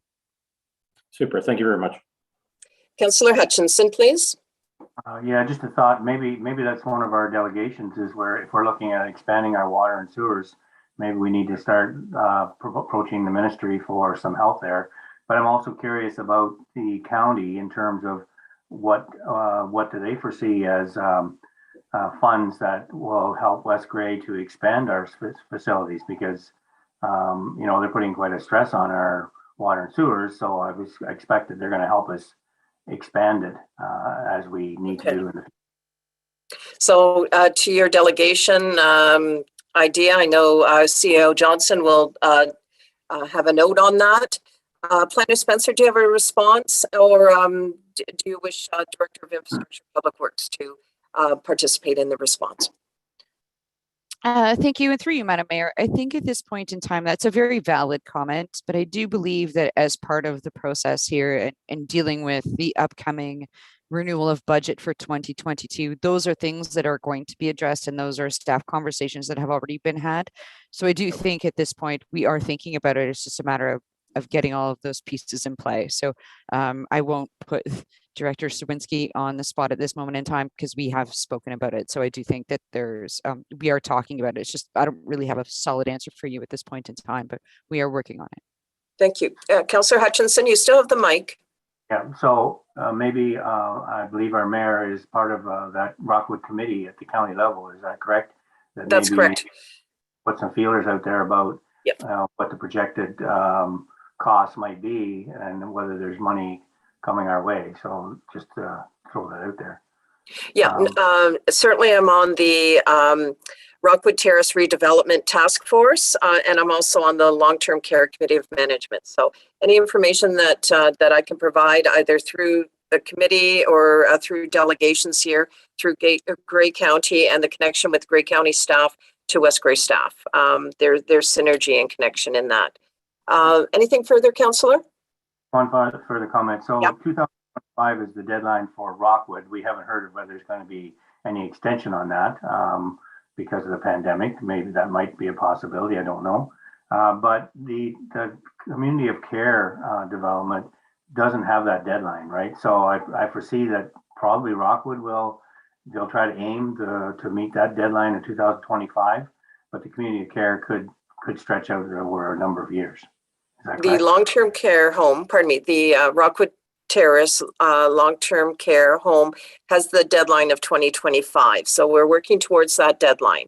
But we're also looking at the possibility of a campus of care. So there's some discussion, and anything that we could bring forward to this council and to the community will be done for sure. But the deadline is still 2025 for Rockwood Terrace redevelopment. Right. Okay. Thank you. Thank you. I'm just looking at my list. Councillor Hergert, then Councillor Hamilton. Oh, pardon me. Planner Spencer, you have your hand up. Thank you. And through you, Madam Mayor, just for a point of clarification, not only the climate of care facility, in addition to Rockwood, there are additional lands that are associated with the DSPI lands, as we refer them to, which are separate from the conversation that we're having at this moment. We're looking at the campus of care facility and Rockwood in general. And I want to stress that they're not putting a stress on the system municipally in terms of allocation of units. This is simply for clarification purposes. And yes, there's possibilities for funding and joint leadership in that way. Those are kind of still in the works in terms of what that might look like. But I just want to stress that there's more to this actual site than just what we're speaking to today. We're just making some clarification for the funding purposes that are allocated to Rockwood and the Climate of Care facility. Thank you. Right. And thank you for that. So to the motion at hand, Councillor Hergert.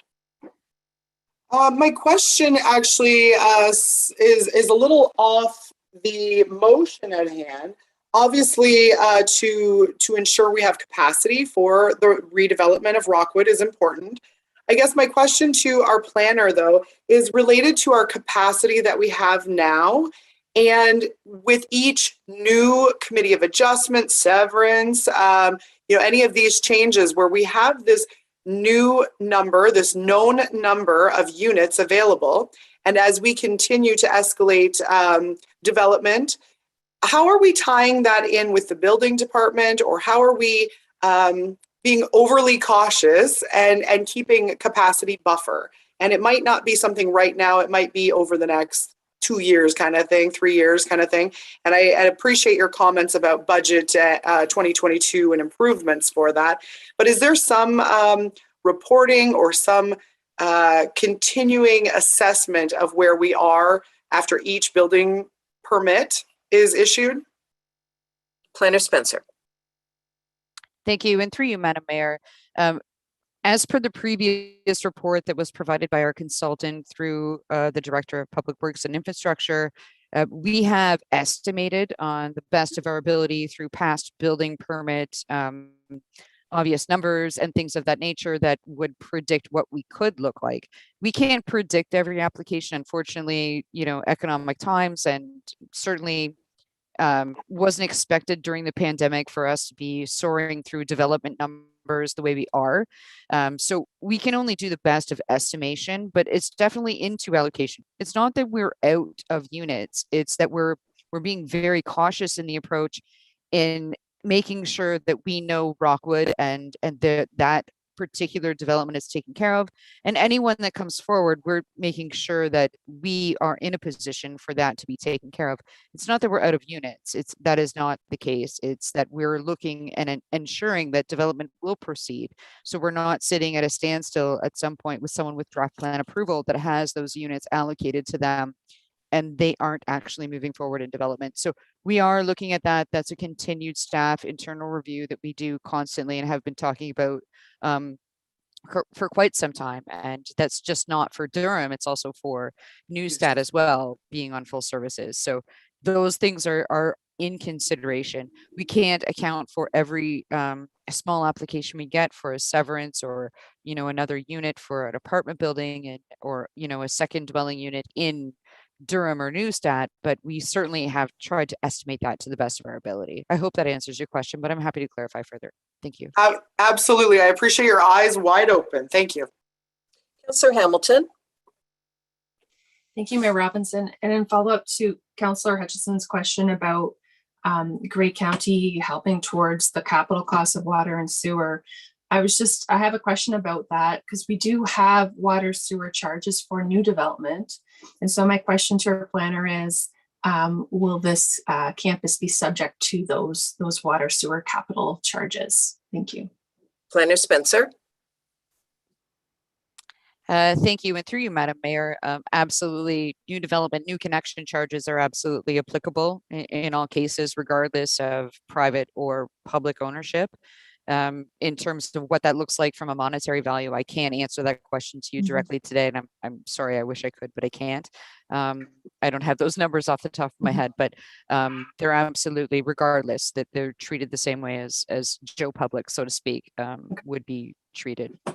Thank you. Thank you for that assurance. And so just reflecting on a decision council made a few months ago about those same charges that were less than what was recommended of staff. Those are the decisions that ensure that we have the finances that we need for these kinds of things. So I look forward to revisiting that discussion now that we have that report from the consultant with all the details and facts and figures about what we do need moving forward so that we are appropriately financing these water and sewer projects. So thanks very much. Thank you. Are there any other first-time speakers? All right, as a second time speaker, Councillor Hergert. I was just curious, Councillor Hamilton brought that up about decisions that we have made a couple months back prior to the report and so on. After we conclude with this motion that's on the floor, I would like council to consider revisiting that water sewer connection charges and so on. Obviously not at this meeting, but at a future meeting. So not related to this motion though. Okay. Anything further, members of council? Does anyone need the motion read again? Councillor Hergert, your electronic hand? Thank you. All right. So with that, all those in favor of the motion moved by Councillor Townsend, seconded by Councillor Hutchinson.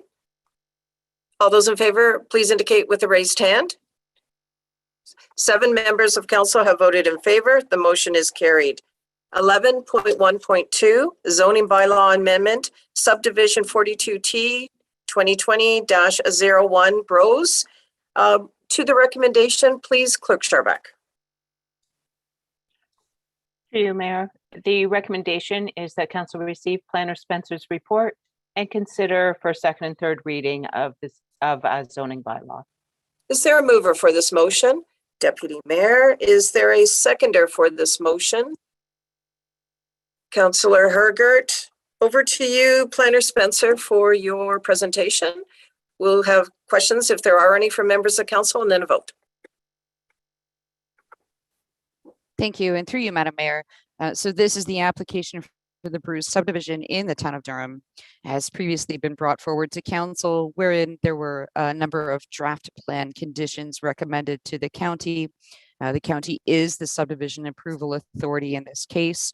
And so the application is provided. There's consisting of 118 single detached dwellings and up to 5 blocks for up to approximately 87 townhouse dwellings, or a minimum of 49 townhouse units in a 5 multifamily block facility. Access to the proposed lots is going to be via internal streets that would connect to the extension of Jackson Street and via 2 entrances off Durham Road East. A total of 4 new streets will be constructed as a result of this development. The application and bylaw before you is for the purposes of implementing the zoning bylaw. Draft plan approval has been granted for this project, and that happened on August 12th, 2021. Notice of no appeals related to draft plan approval was provided on September 15th of 2021 through the County of Grey. So this report is simply the implementation component. I'm happy to provide some further clarification, but we've settled and discussed parkland dedication, all of those issues in previous discussions. So I'm happy to provide further clarification as required. Thank you. Certainly. Questions from members of council? Councillor Townsend, then Councillor Hamilton. I think I'll start with a simple one, and that has to do, I'm assuming natural gas is available in that area. Is that true, Planner Spencer? Go ahead, Planner Spencer. Thank you. Through you, Madam Mayor. That is correct. Enbridge Gas is available and has commented in the past on previous proposals sent to them with respect to this project to comment to the same. Okay, thank you. On page 86 of the agenda, or page 92 of our full agenda, there was a reference about street naming, and I'm assuming we will follow our naming policy, but it doesn't actually say that. So I was just curious whether or not we were going to follow that and whether or not that should be added to the draft. Planner Spencer. Yes, thank you. Through you, Madam Mayor. So draft plan approval has been granted, but that would be typical policy through this council for the naming of streets, and any request for a specific recommendation to that regard from the public or from council as a motion would be respected in the same policy. Thank you.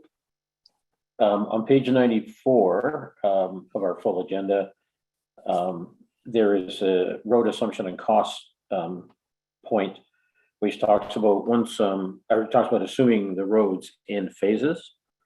And I just wondered whether or not there's any concern that if we do that, that if there's still a lot of heavy traffic coming in for construction of the next phase, do we allow for that to go through on an unassumed road rather than sort of damaging the road and creating cost to us once we assume it? Or is that covered in another way? Planner Spencer. Thank you. Through you, Madam Mayor. It's a very valid question. So once the road is assumed, the municipality takes that liability and component in under their insurance, so to speak. So certainly there's caveats where the municipality can recommend that truck traffic needs to go specifically down this road of construction and not through the finished component of phase 1 or phase 2, however that may work. That's up to the municipality. More specifically, I would say that that's something that can be allocated through staff and through the Director of Public Infrastructure and Works, that there'll be signage and the truck route would be allocated as such. It's not necessarily a draft plan condition, but certainly it is a very valid question, and certainly staff would make the effort to ensure that that is not a disruption to people that are living there, not in a construction zone. Okay, thank you. And I'll finish on an easy one. The roads are being assumed in phases. Does that mean refuse will be picked up in phases in the same manner? Planner Spencer? Thank you. Through you, Madam Mayor. That is correct. Once the road is assumed, those facilities and those, I shouldn't say facilities, my apologies, but those components of what you're paying your taxes for recycling and for refuse removal, those will take place in that manner once the road is assumed. Until that road is assumed, it becomes a private matter between the developer and the landowner. Great. And I just wanted to say thank you very much for the way that you actually put together all the feedback from the various sources and demonstrated how it was addressed. And if it wasn't quite the way it should have been, you covered that as well, or like as was requested, because you can't get everything you asked for, right? But I think the way that you did that was absolutely excellent. And I really challenged people to say it wasn't clear or that their item wasn't considered. So thank you for that too. Okay. And that was a very nice comment, Councillor. I appreciate that. Through you, Madam Mayor, I appreciate it as well. Thank you. I'm going over to Councillor Hamilton and then Councillor Hutchinson. Great, thank you, Mayor Robinson. So I've got two concerns I wanted to speak with our planner about the draft zoning bylaw specifically. So one concern's about the proposed reduction of front yard setbacks, and the other concerns of the proposed increasing of the maximum lot coverage. So I'll start with the front yard setbacks. So just to confirm, I understand the front yard setback. So a question to our planner: the front yard setback is would be the distance from the front wall of your house to your front property line. Have I got that correct? Question to our planner, please. Go ahead, Planner Spencer. Thank you. Through you, Madam Mayor. That is correct. So it would be the most, and there are some caveats. So if you had stairs in front of your house, those are considered to be an allowable encroachment. But okay, essentially, it's the structure itself, from that structure to the actual property line. Let's be clear, there's some often misinterpretation of what the property line is. So let's remember that all of those streets are 20 meters wide, 66 feet. So what you feel might be your front property line doesn't necessarily go to a sidewalk. There is that, you have to understand it's probably a little bit further into your property than you think. But yes, that's correct. Okay, thanks. You have the basis there. Yeah. Okay. Perfect. Thank you. You got that. That makes a lot of sense. So my concern is, so as our current zoning is currently, it's supposed to be 7.6 meters. I still operate in feet, so that's 25 feet.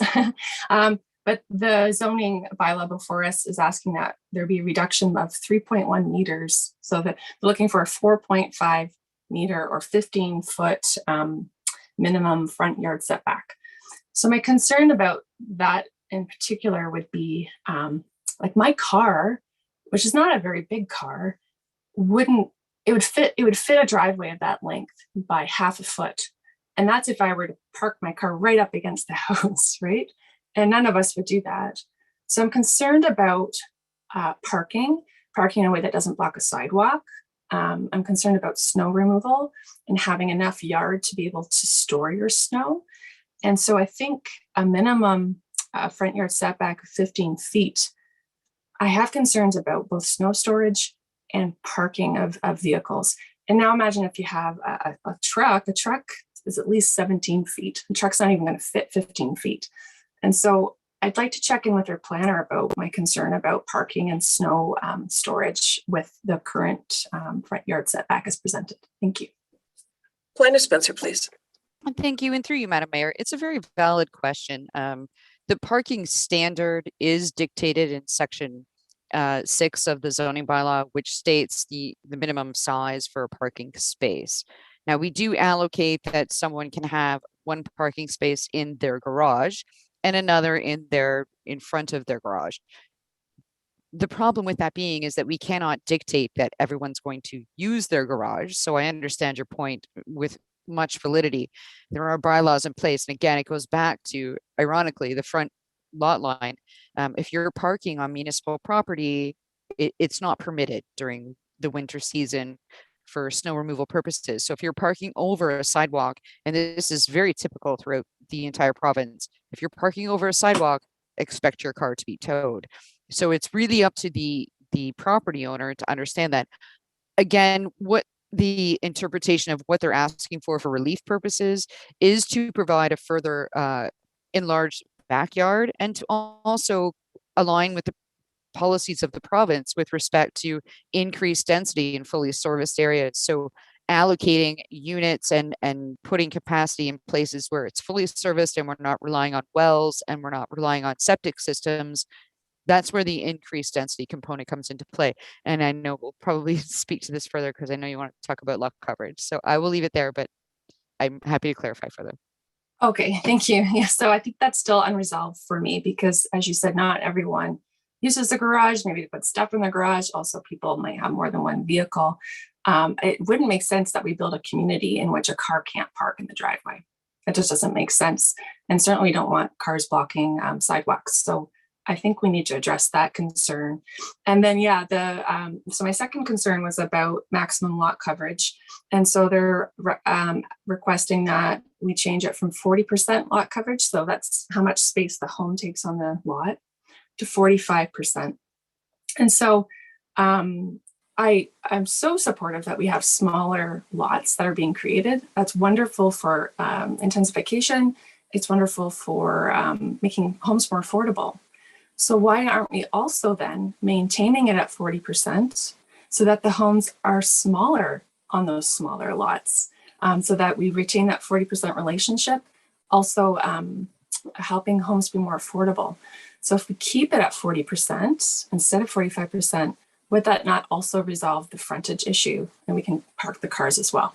So I'm supportive of smaller lots. Let's also have some smaller homes. I know our community would appreciate having homes that are more affordable. So that's my question for a planner. Thank you. Planner Spencer, please. Okay, thank you. And through you, Madam Mayor, it's a valid point. Let's understand that lot coverage is the footprint on the lot itself. So even if they still needed the area, and let's be clear, most of these homes are geared toward young families with children or young couples. And so their building could go up. So it's a catch-22 with respect to whether or not you decrease the frontage, the front yard setback, or the coverage, or you have taller buildings. So you're not going to really, from my experience, get away from the component that there needs to be space, and it's just whether or not it's on the lot or whether it's going up. So that becomes kind of the conundrum with that respect. I do respect your opinion, but I do believe that what they're asking for is only 5%. And it really isn't a significant amount. If they were talking 65%, then I might have a more professional opinion with respect to that. But at this point, the 5% increase and ask in this, I think it's valid and in alignment with the county and the provincial policy statement. So thank you, Mayor Robinson, and thank you, Planner Spencer. So I do still have an unresolved concern about the front yard setback, and I would move an amendment or move that, that be struck from the zoning bylaw, but certainly I'll wait until in case other members have comments. Thank you. Okay, thank you very much. Moving on then to Councillor Hutchinson. Yeah, so item 19 on page 88 of the report, it talks about Durham Road East and constructing of the stormwater, basically the stormwater issue. I sort of wonder, it talks about there should be a developer will contribute funds towards the upgrades of Durham Road East. I'm curious if we have a number there. And also it talks about that there is this monetary figure was based on a current cost estimate. So maybe my question has to do maybe with the director, because I'm thinking the stormwater pond will flow out to the Durham Road East stormwater sewers or stormwater drains, which right now I don't believe we have on Durham Road East. I think they're going to be put in and the ditch is going to be removed when the sidewalk goes in. I'm sort of thinking, but I have some questions on how this is all going to come together and what do we know about costing and how much the developer is going to put towards that cost. I'm going first to Planner Spencer. It is her report and can then go on to Director of Infrastructure and Public Works. Please go ahead, Planner Spencer. Thank you. And through you, Madam Mayor. So those are draft plan conditions, essentially. So that component is a requirement for them to actually reach the plan of subdivision stage. We have seen those documents. They have been before council with respect to how that stormwater management will be treated. Cost estimates will be provided at the time when it's appropriate for them to be dealing with that. You don't want to see a cost estimate from 4 years ago and they're actually doing the work, 6 years later, so to speak. So those are components that staff deal with, going through the draft plan condition components with the county to establish that specifically with stormwater. I'll let the director obviously speak more clearly to his component and his approvals, but that is what draft plan approval essentially does, is kind of setting up the stage for those conditions to be approved to move forward. Thank you. Building on that response now, over to you, Vance Serwinski, who's our Director of Infrastructure and Public Works. Good morning. Good morning, Your Worship, members of council. Very good question. With respect to the stormwater management on Durham Road East, essentially to address your concerns with respect to the open channel storm drainage that we have there right now, during the urbanization of Durham Road East, you are correct that we will make every effort to get rid of open channel drainage, and so that it is in a storm drain, a subsurface storm drain, so basically a buried storm line, take care of the storm drainage. And also that would be also tied into the existing stormwater management as it pertains to the stormwater retention pond that already exists, and also how it will tie into, there is a drainage point that is, I'm just trying to think here, southwest of those subdivisions right now, and which is providing the outlet for storm drainage, and that's where ultimately all the stormwater will end up. Right. Okay. Yeah. All right. So I look forward to that. I just wondered about the costing, but I guess that's something that has to come yet. Is the costing of what they will pay versus what we will pay, sort of thing. Yeah. Okay. Thank you. Okay. Is there any other member of council that wishes to speak? Councillor Hamilton? Thanks, Mayor Robinson. So I would propose making an amendment, if this the appropriate time, to the recommendation. So I think the current recommendation is that we receive the report. But what I'm getting at is I'd like to add an amendment that would suggest that we remove the exceptions for front lot setbacks. So that's the direction I'd like to go in. I guess just procedurally, I'm looking for some guidance about how to put that on the table. Thank you. Very good. Procedural questions, Genevieve Sharback to that inquiry, please. Through you, Mayor. Thank you for that question, Councillor Hamilton. I'm not sure the amendment is to the resolution to receive the report. I think you're talking about an amendment to the draft bylaw. Is that correct? Correct. Yes, that is correct. Yeah. Okay. So I guess you could move an amendment to this motion that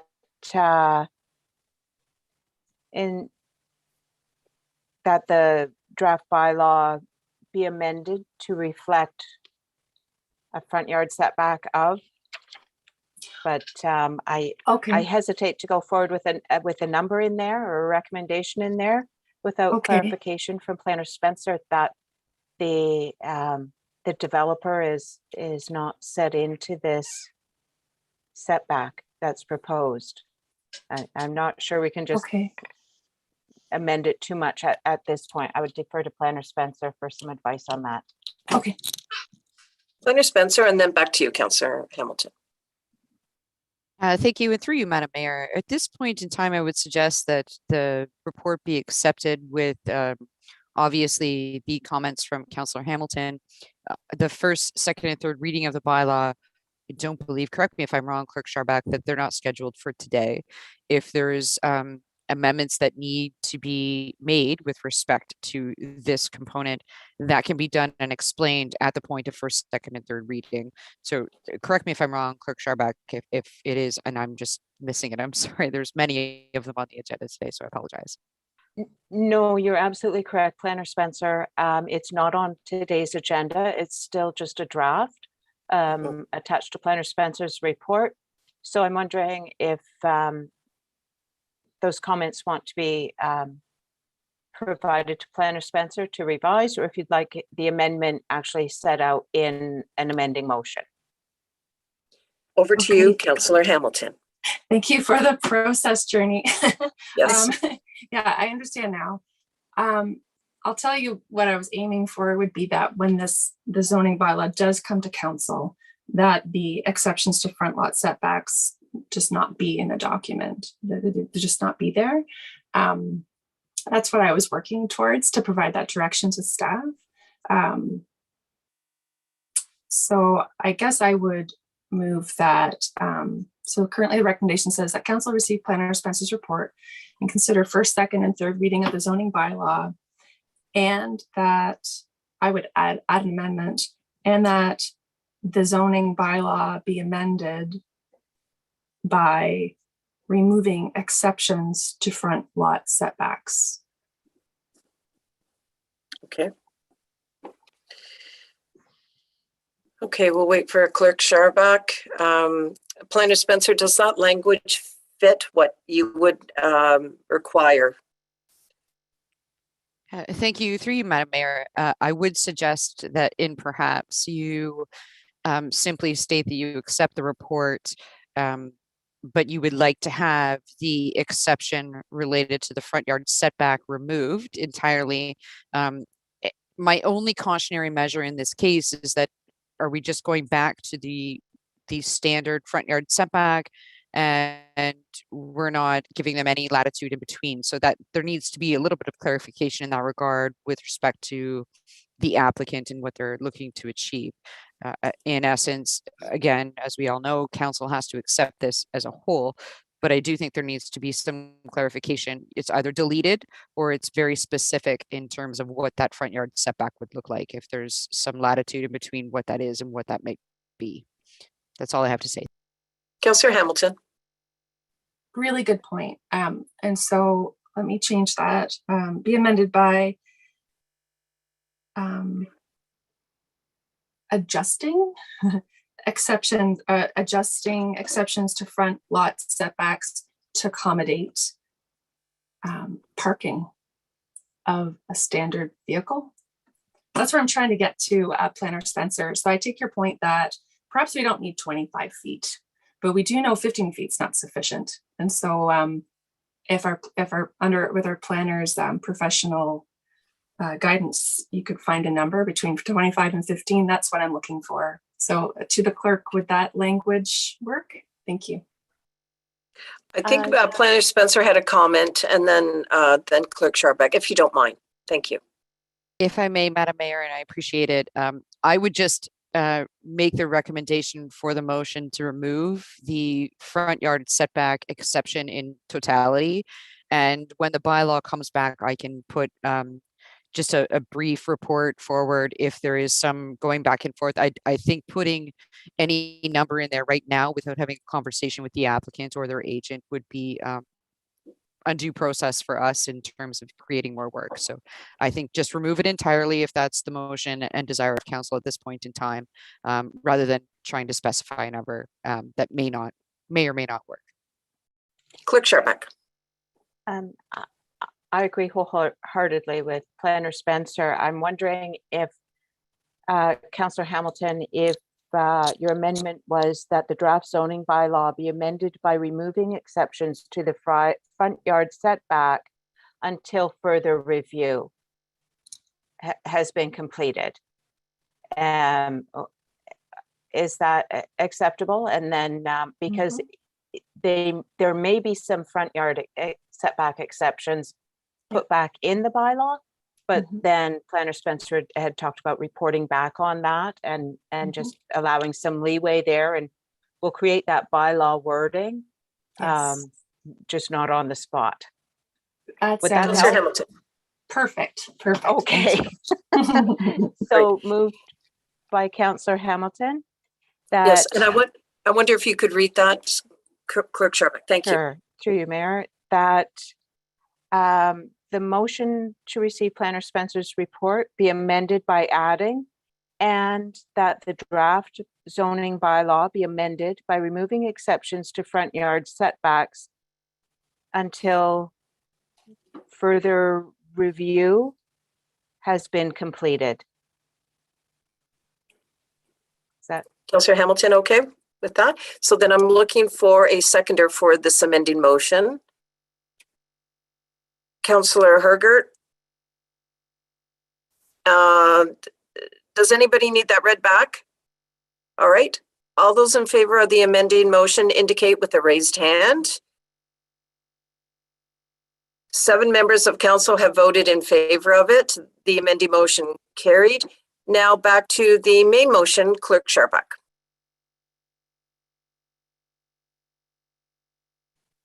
Thank you. Through you, Mayor Robinson. The main motion, moved by Deputy Mayor Hutchinson and seconded by Councillor Hergert, is that council receive Planner Spencer's report and consider first, second, and third reading of a zoning bylaw, and that the draft zoning bylaw be amended by removing exceptions to front yard setbacks until further review has been completed. Okay, there is a mover and seconder for that. Questions or comments, Councillor Shea? Thank you, Mayor Robinson. So Councillor Hamilton also raised an issue around the maximum lot coverage, and the planner indicated that it was a very token increase from 40 to 45%. I would like to move an amendment that we do the same thing with this, that it be removed and reconsidered and then brought back at bylaw time. So a similarly worded motion for that other item, just to be able to get council's collective opinion on this issue. Thank you. Okay. Clerk Sharpak, do you have enough language there to, at the appropriate time, read back a motion, or do you need some any information through Planner Spencer for the language of the motion? I guess we'll just word this as we go. Moved by Councillor Shea, that the main motion be amended by adding that the draft zoning bylaw be amended by removing the reduced lot coverage until further review has been completed. Is that correct, Councillor Shea? Yeah, yes, that sounds fine to me. Thank you. And Planner Spencer, is that language workable the way you would need it for what you need to work on? Sort of roundabout question, but you get my meaning. Thank you. Through you, Madam Mayor. That's acceptable. I think it's just to be clear, we're going to review lot coverage and the request for exception to the front yard setback. It really needs to be just as clear as that. And that's at the end of the day, we will have a discussion with the applicant and their agent with respect to how we can achieve that and bring a report back to council. Okay. Is there a seconder then for this amending motion? Councillor Townsend. I am going to have it read back one more time when the clerk is ready, and then I'll call for the vote on this amending motion. Clerk Sharpak, please. Through you, Mayor, moved by Councillor Shea and seconded by Councillor Townsend, that the main motion be amended by adding that the draft bylaw further be amended by removing the reduced lot coverage portion, until further review has been completed. Any questions, members of council, on the motion? Councillor Hamilton? Yep. Clarity, sorry, it wasn't reduced. It was actually increased. I wonder if we just get rid of that word reduced. Perhaps it's just lot coverage. Sorry, clerk, because they were increasing it. Thank you. Over to you, Planner Spencer, for clarity of, please. Yes.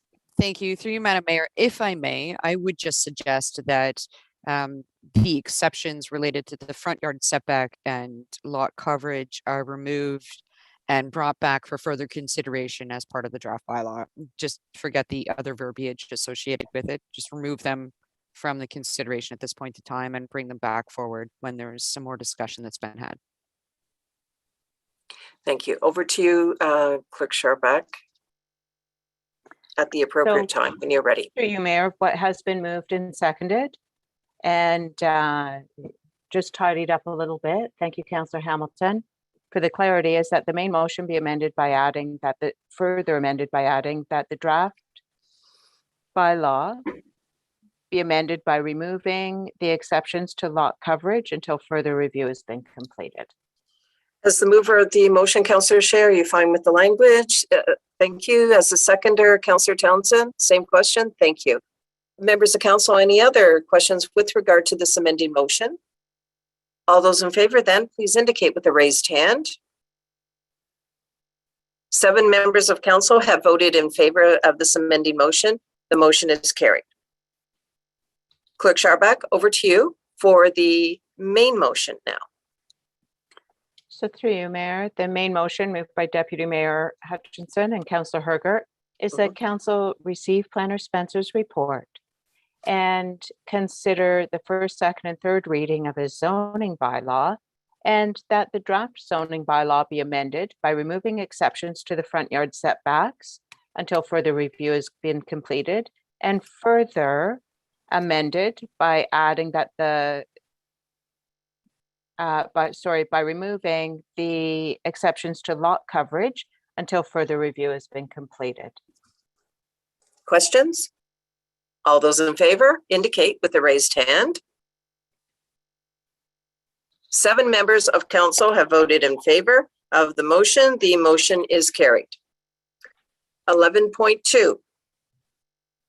Director of Infrastructure and Public Works, 11.2.1, speed limit reduction of West Gray. Recommendation, Clerk Sharpak, could you please read that? Through you, Mayor, the recommendation is that council receive the speed limit reduction for West Gray report, and further that council direct staff to prepare a bylaw to reduce the speed limit on all streets in Elmwood, Newstead, Ayton, and Durham from 50 kilometers an hour to 40 kilometers an hour. Is there a mover for this motion? Deputy Mayor, is there a seconder for this motion? Councillor Townsend. Director Sherwinski, could you provide a presentation with regard to your report? Thank you. Certainly, Your Worship, members of council. Essentially, this report is before you as a recommendation from the traffic working group, and the recommendation was that the speed limit of the county roads that basically travel into our urban areas be reduced from 50 kilometers an hour to 40 kilometers an hour. And essentially, for that to take effect, the municipality, by virtue of bylaw, would have to reduce the speed limit on all of its streets in those urban centers to 40 kilometers an hour in order for the county to effect the change. They would follow suit after we would make that change and then reduce the speed limit to the roads, on the county roads. They would match and they would become 40 kilometers an hour. So essentially, in a bit of a summary, that's basically why this report is in front of you. and that essentially for the changes to take effect, we would have to make the changes first in our communities, and then after that, the county would follow suit once we approach county with our bylaw and so forth, that we've made those changes. Thank you. Questions? Councillor Townsend. Thank you, Madam Mayor. It's not really a question, it's a statement of reminder to council that when the Traffic Safety Working Group brought this forward earlier in the year, it was approved and it was asked to change the main road thoroughfares through the town, the areas, the urban areas, and we discovered that we needed to go further with that. So this is really trying to implement the initial one, but have to do a few more steps. But I just wanted to remind council that we did already approve reducing the speed on the thoroughfares, main thoroughfares through the urban areas. Thank you. Thank you. Deputy Mayor Hutchinson. Thank you, Mayor Robinson. I just wanted to add to it because I do sit on that working group as well, but we've looked, we've talked. This is one of the recommendations that came from that working group. And I think this, along with the solar-powered radar signs that council approved in this year's budget, is definitely a move in the right direction. And I believe we've got one portable and the other ones would be telephone posted. So that, and then I know that the commitment from the West Grey Police Services to have a little more presence in that reduced speed zone is certainly a step in the right direction to try to calm the traffic or slow the traffic down through our communities. Thank you. Thank you. Councillor Shea. Thank you. I certainly support this initiative. I did have a question for you, Director. A comment and a question. The comment being, I have heard people say signs don't work to reducing speed, but I'm not sure that's true. I was traveling recently through several neighboring communities, including a couple of drives up the Beaver Valley Road, where they have very low speed limits posted. Many of them are underlined by having them be in community safety zones. And I was really surprised that the traffic really adhered to the speed limits all the way up and down that road. So I think that people do follow speed limits. I think having signed speed limits is a big bonus. But my question to you, Director, is if we wanted to reinforce these by establishing community safety zones, as many of our neighboring communities are doing in their urban centers, you can see a community safety zone when you drive through Priceville, when you drive through Flesherton. What would be the process for us instituting something like that? Would we come to you, or would we go to the Community Safety Committee? Just curious. Director Schwinski. Through your worship, thank you for that question. Essentially, to establish community safety zones, they would have to be identified by bylaw, and basically the bylaw would have to state which areas that those community safety zones exist.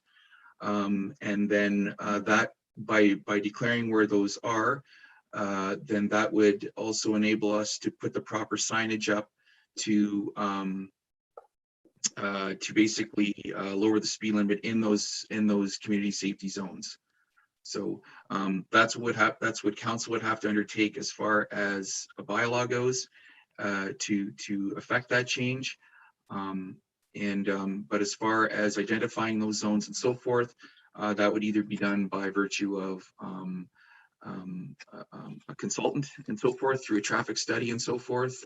It could be included in that, and then identify which areas are going to be those community safety zones and go from there. So I guess my practical question is, should I do that as a motion? Should I ask you for a staff report, or should I ask the Working Safety Committee to take a look at this question if I wanted to raise it? Which would be the appropriate avenue for the first step? Director Schwinski, do you have a response? Through your worship, yes. Those are all very good questions. I would submit that the most direct approach would be to direct staff to make the necessary changes to establish safe community zones, and then go from there. Thank you for that. I also want to go to CAO Johnson. Did you have a response with regard to this, please? Thank you, Mayor Robinson. And to the question, I wonder if Councillor Shea would consider the opportunity for staff to report back, because I really don't know what's entirely involved and what areas would be appropriate. So perhaps a recommendation through a staff report would be the most direct route. That would be perfect. Thank you. You don't need a motion for that, right? Through Mayor Robinson, I think the clerk would coach me that a motion would be helpful. Then And we I know would exactly what we're suggest looking it. for. Thank you. I too, I think it's great that council speaks in motion, so that's the way I would suggest it. So perhaps you'd like to do that after we deal with the main motion, but I look to Clerk Scharbeck just in terms of process. Should we deal with the main motion and then perhaps a motion from Councillor Shea, or what is your suggestion here, Clerk Scharbeck? Through you, Mayor, that's a good question. And again, Councillor Townsend, you have a couple of options. You Shea. could amend the main, oh, I'm sorry, Councillor Shea. You could move an amendment to add that and further that staff report back regarding safe community zones. Community safety zones. Community safety zones to be included in the bylaw. And that is, and then continue on that direct staff to prepare the bylaw. Would you like to do that, Councillor, or what is your choice? Certainly, I'll move that amendment. Okay, so members of council, you've heard the language on that. It's been moved by Councillor Shea. I'm looking for a seconder, and I do see Councillor Townsend hand was up for that. Councillor Hutchinson to the amending motion. Your hand is up. Would your electronic hand be in relation to this amendment or something else later? Wanted to comment, but I can wait until done. Yep. Wait till later? Oh, okay. Let's have the amending motion read again, please, Clerk Scharbeck.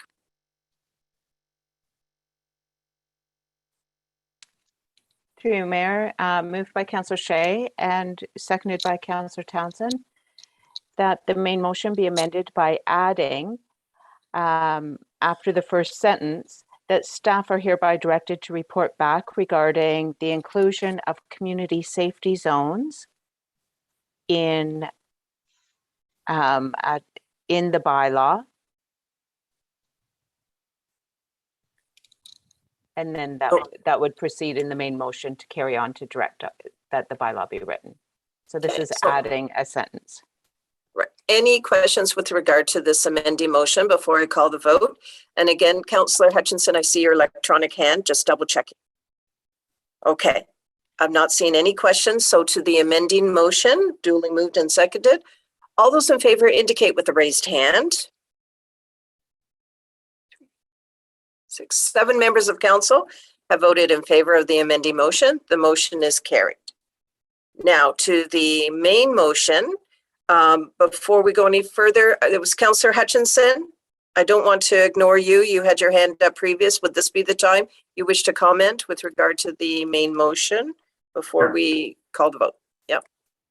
Yeah, I don't have any problem with going from 50 to 40 kilometers, but I do think that that in order for something like this to happen, there has to be enforcement. And I think it's going to put a little more stress on our police department because signs are one thing. The electronic signs help, and maybe we get a few more of those, that might help. But I do think that only through enforcement is this going to work. People aren't going to pay a lot of attention to it until they get a slap on the hand and say, okay, now you have a ticket, maybe I need to slow down. So I do think it's going to put a little pressure on our police force. Hopefully they're in favor of it, and we'll give it a go and see how it goes. Thanks. Thank you. Councillor Hamilton. Oh, thanks, Mayor Robinson. I'm certainly supportive of the motion. I was just thinking about the community of Elmwood and how it's half's on the West Grey side and half's on the Brockton side. And so I wonder how that county road, which is split between Bruce and Grey, how that part works. But I'm also thinking we need to what does that look like process wise? Can we reach out to Brockton and speak to them about what we're intending to do? And would they also want to reduce their half of Elmwood to 40? It doesn't make sense that the community have two different speed limits there. So I think it's just a process communication piece that I'd like to see tackled before the bylaw comes to West Grey in regards to the Elmwood piece anyway. But I would be looking to staff for comment and next steps in regards to Elmwood. Thank you. Okay, I'll inquire of two members of our staff, Director Schwinski and then CAO Johnson. Please go ahead, Director Schwinski. Thank you, Worship. Ultimately, we would definitely have to approach Brockton to see if they would be also receptive to that. I could also inquire with the county as well, but I would encourage the CAO to comment further if there's anything further to that. Thank you. CAO Johnston, please. Thank you, Mayor Robinson. No, Director, I have nothing further. I think those would be the steps to take. Okay. Any other questions with regard to the main motion? Again, Councillor Hamilton, is there anything further? I would just note then that when the bylaw comes forward, I wouldn't want Elmwood to be on the bylaw unless we also had coordination with Brockton. Is where I'm leaning towards. It does seem odd that only half of Elmwood would go down to 40. So just something to think about. And I know staff are on it. So thank you. Thank you. Anything further, members of council? Okay. Clerk Sharpa, could you please read the main motion at hand and then I'll call the vote. Through you, Mayor. The motion moved by Deputy Mayor Hutchinson and seconded by Councillor Townsend is that council receive the speed limit reduction for West Grey report, and further that staff are hereby directed to report back regarding the inclusion of community safety zones in a bylaw, and that council directs staff to prepare a bylaw to reduce the speed limit on all streets in Elmwood, Newstead, Ayton, and Durham from 50 kilometers to 40 kilometers an hour. All those in favor indicate with a raised hand. 7 members of council have voted in favor of this motion. The motion is carried. 11.3, Director of Development, CBO. 11.3.1, 2021 third quarter building activities. Clerk Sharbuck to the recommendation, please. Yeah, Mayor, the recommendation is that Chief Building Official Report 2021 Q3 Building Department Activity be received for information. Is there a mover for this motion? Councillor Hutchinson. And as seconder, I saw Deputy Mayor's hand up. Good afternoon, CBO Shipwreck. Looking forward to the information you will be providing based on your report, please. Thank you, and through you, Madam Mayor, just a brief description on my report. As you can see, our Q3 numbers have increased again over last year, so that, and then you can see by our year-to-date numbers that we are up significantly overall from 2020. So for Q3 specifically, we had 115 building permits issued, which is up about 11%. Building permit fees were up about 20% and project values up about 35%.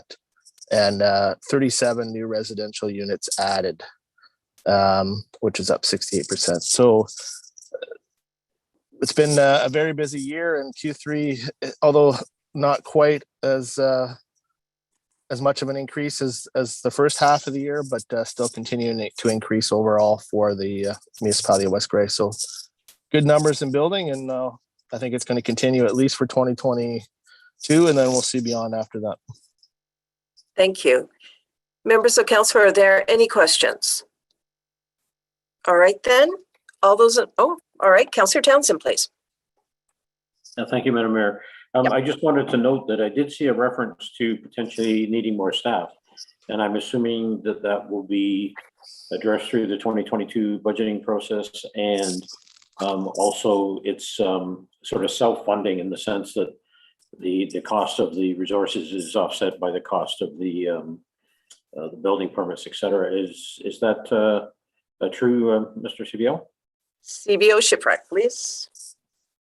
Yes, through you, Madam Mayor. That's correct. The building department is separate from the tax collected, and our department is self-funded. So if for some reason there was a deficit in our budget for this year, well, there won't be this year, but for next year, it would be, we have reserves that would pay for any deficit, and then any money, if there was a surplus, that money would go into the capital or reserves for the building department alone. So our money, the building department's money, doesn't go back and forth for the tax collected.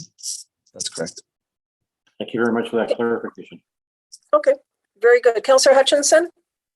Yeah, just wondering for our director, I wondered if, do you have a handle on the number of builds in the Sunvale subdivision? Because in our agreement that once we reach 50% in a phase, then we take on the road and the garbage pickup. And I'm just curious, I think we must be pretty close to that in the Sunvale. CBO Shipwreck, please. Yeah, I don't have the exact numbers off the top of my head, but you are correct that one of the conditions for the municipality to take on the roads is 50% occupancy. So I'm not sure at this time exactly how many number of residents are occupied. There's well over 50% started construction for phase one for sure. We'd have to check to see how many have been occupied. But that's only one condition of the requirement for the municipality to take over the roads. The other conditions are set out in the site plan agreement. Some of those being requirement to have the road built up to a certain standard, and then we have our engineers and their engineers confirm and sign off, make sure all the drainage and water and sewer works are completed to a certain standard, those types of things. Right. So what triggers that then? Is that something that you're monitoring, or who monitors that in terms of the percentage? CBO Shipwreck? Yep. Yeah, sorry, through you, Madam Mayor. The developer would have to put a request into the municipality. So they would determine that they believe they've met all the conditions of the site plan agreement, and then they would put a request into the municipality. And then we review the conditions, determine whether all the conditions have been met or not. And then at that point, we would move forward with assuming responsibility for those roads. Okay. But it would be the developer that would have to ask. Right. I guess my biggest concern is not so much the roads, although we are going to be getting into snow season here soon, is the garbage. And right now, all the residents are putting their garbage into the containers that are there, and probably a lot of the recycle too, because otherwise they have to take it themselves to the dump. So there is a concern with how much stuff is being thrown out. So anyways, hopefully we can get that straightened out. Thank you. CBO Shipwreck, do you have a final comment on that, please? Yes, thank you, Madam Mayor. Through you, as previous stated, yeah, any agreement for garbage would have to be between the developer and the residents until the road is assumed by the municipality. Even when they meet all the conditions, I believe there is a time frame from that date moving forward that the municipality would not assume responsibility. What that amount of time is, I'm not sure. Maybe Director Schwinski would know that number, but it's not an automatic. So as soon as the date they meet all those requirements, we automatically take over. There is a time frame, so it wouldn't be, even if they met all the conditions today, they would still be responsible for, garbage and snow removal through the winter season. Okay. Anything further, Councillor Hutchinson? Oh, thumbs up. Okay. Any other questions, members of council? All right. So this was to receive the information from the CBO's report. All those in favor indicate with a raised hand. 4, 5, 7 members of council have voted in favor of the motion. The motion is carried. 11.4 CAO. 11.4.1 2021 holiday hours. Clerk Sharbuck to the recommendation. Please. Hey, Mayor, the recommendation is that report 2021 holiday hours be received, and further that council approves the 2021 holiday hours to close at 12 noon on Friday, December 24th, and reopen at 9 a.m. on Tuesday, January 4th, 2022. Is there a mover for this motion? Councillor Hamilton, is there a seconder for this motion? Deputy Mayor. Questions on the motion? Councillor Hutchinson, I see your electronic hand. Nope. Questions? Councillor Townsend. Thank you, Madam Mayor. 2 points. I guess the first one was that it's the cost of closing this period is nil in essence for the municipality, in the sense that people will be taking holidays, time booked, time in lieu, where they have to have banked. And I appreciate that, in fact, that does give staff a little bit of time to recoup, recognizing they've probably been run wild in this last part of the year, particularly because it's not just that there's more work because of COVID, but there's other things you weren't able to do that now you're catching up on. So, you're working harder to get there. So I do appreciate the thought, and I know we've done it before. And the other question that I had is, there was, I believe, a comment in the report about there may be funds due within that time frame, and just wondered how we were going to deal with that. If to avoid anyone incurring a penalty because we decided not to have it open, and I'm hoping we have a way of not penalizing folks in that way. Okay, thank you very much for those questions. Madam CIO, if you could please respond to it, and also take the opportunity to provide us any more information you would like based on your report. Thank you. Thank you, Mayor Robinson. Councillor Townsend, I'm just looking for a bit of clarity. The final tax due date has been shifted to December 15th, so that would be before the closure. And our communications would advise folks that if they wanted to leave, the drop box is available, but really we don't foresee anything due during those 3 days that we're closed. Oh, I see that the treasurer is logged in here, so perhaps she can clarify. And the dog tag program was also a traditional activity at this time of year, or that in December, but that's been modified as well. Director Mayton? Yes, through you, Madam Mayor. Yeah, there is no due date scheduled for that closure period. So the actual due dates would be the 15th of December is the final due date. Councillor Townsend? Okay, wonderful. Madam CIO, anything additional you would like to present to us? Well, thank you, Mayor Robinson. I think the report is pretty concise. The executive summary sums it up that staff are looking for ways to use up some of their bank time. And quite honestly, this shutdown over the past 2 Christmas seasons has been wonderful. People really do have the opportunity to focus on family and disconnect a little bit and come back refreshed in the brand new year. Thank you. Members of council, are there any other questions? Does anybody need the motion read again? All those in favor then indicate with the raised hand. 7 members of council have voted in favor of this motion. The motion is carried. We are now moving on to item 12, question period. So in accordance with the West Cray procedural bylaw, members may request clarification or updates on previous agenda items. Is there any questions at this point, members of council? Councillor Hutchinson, then Councillor Hergert. Yeah, I'm not sure where this fits in, but it's sort of a time crunch. Do we have any information on Christmas tree lighting or Christmas parades from any areas? Where are we with those? So I'm wondering if our corporate and community initiatives officer is on the line here. And if, yes, Cody Hewlett, would you be able to respond, please? Yes. Through you, Mayor Robinson, Christmas or holiday details are still in the works. I have put a bug in the ear of the fire associations just in regards to the Durham and Newstead Christmas parades. They are still working through the dates on those. The only tree lighting that has a set date as of yet is Elmwood, and that will be on the 28th of this month. I do not have the time handy in front of me, but at some point in the afternoon or evening. So just to further then, so are we doing a tree lighting in Durham? Because we used to use the one over by, well, we don't have a tree in the Lions Park yet, but I guess eventually it'll be there. So presumably, are we using the gazebo again this year?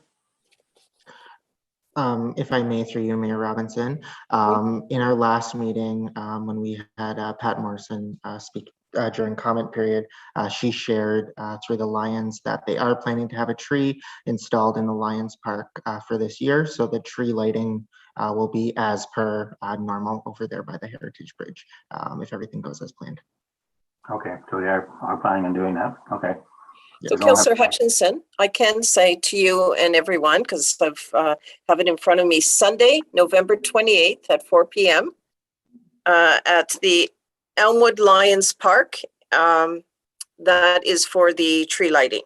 That's what I have based on the Facebook posting.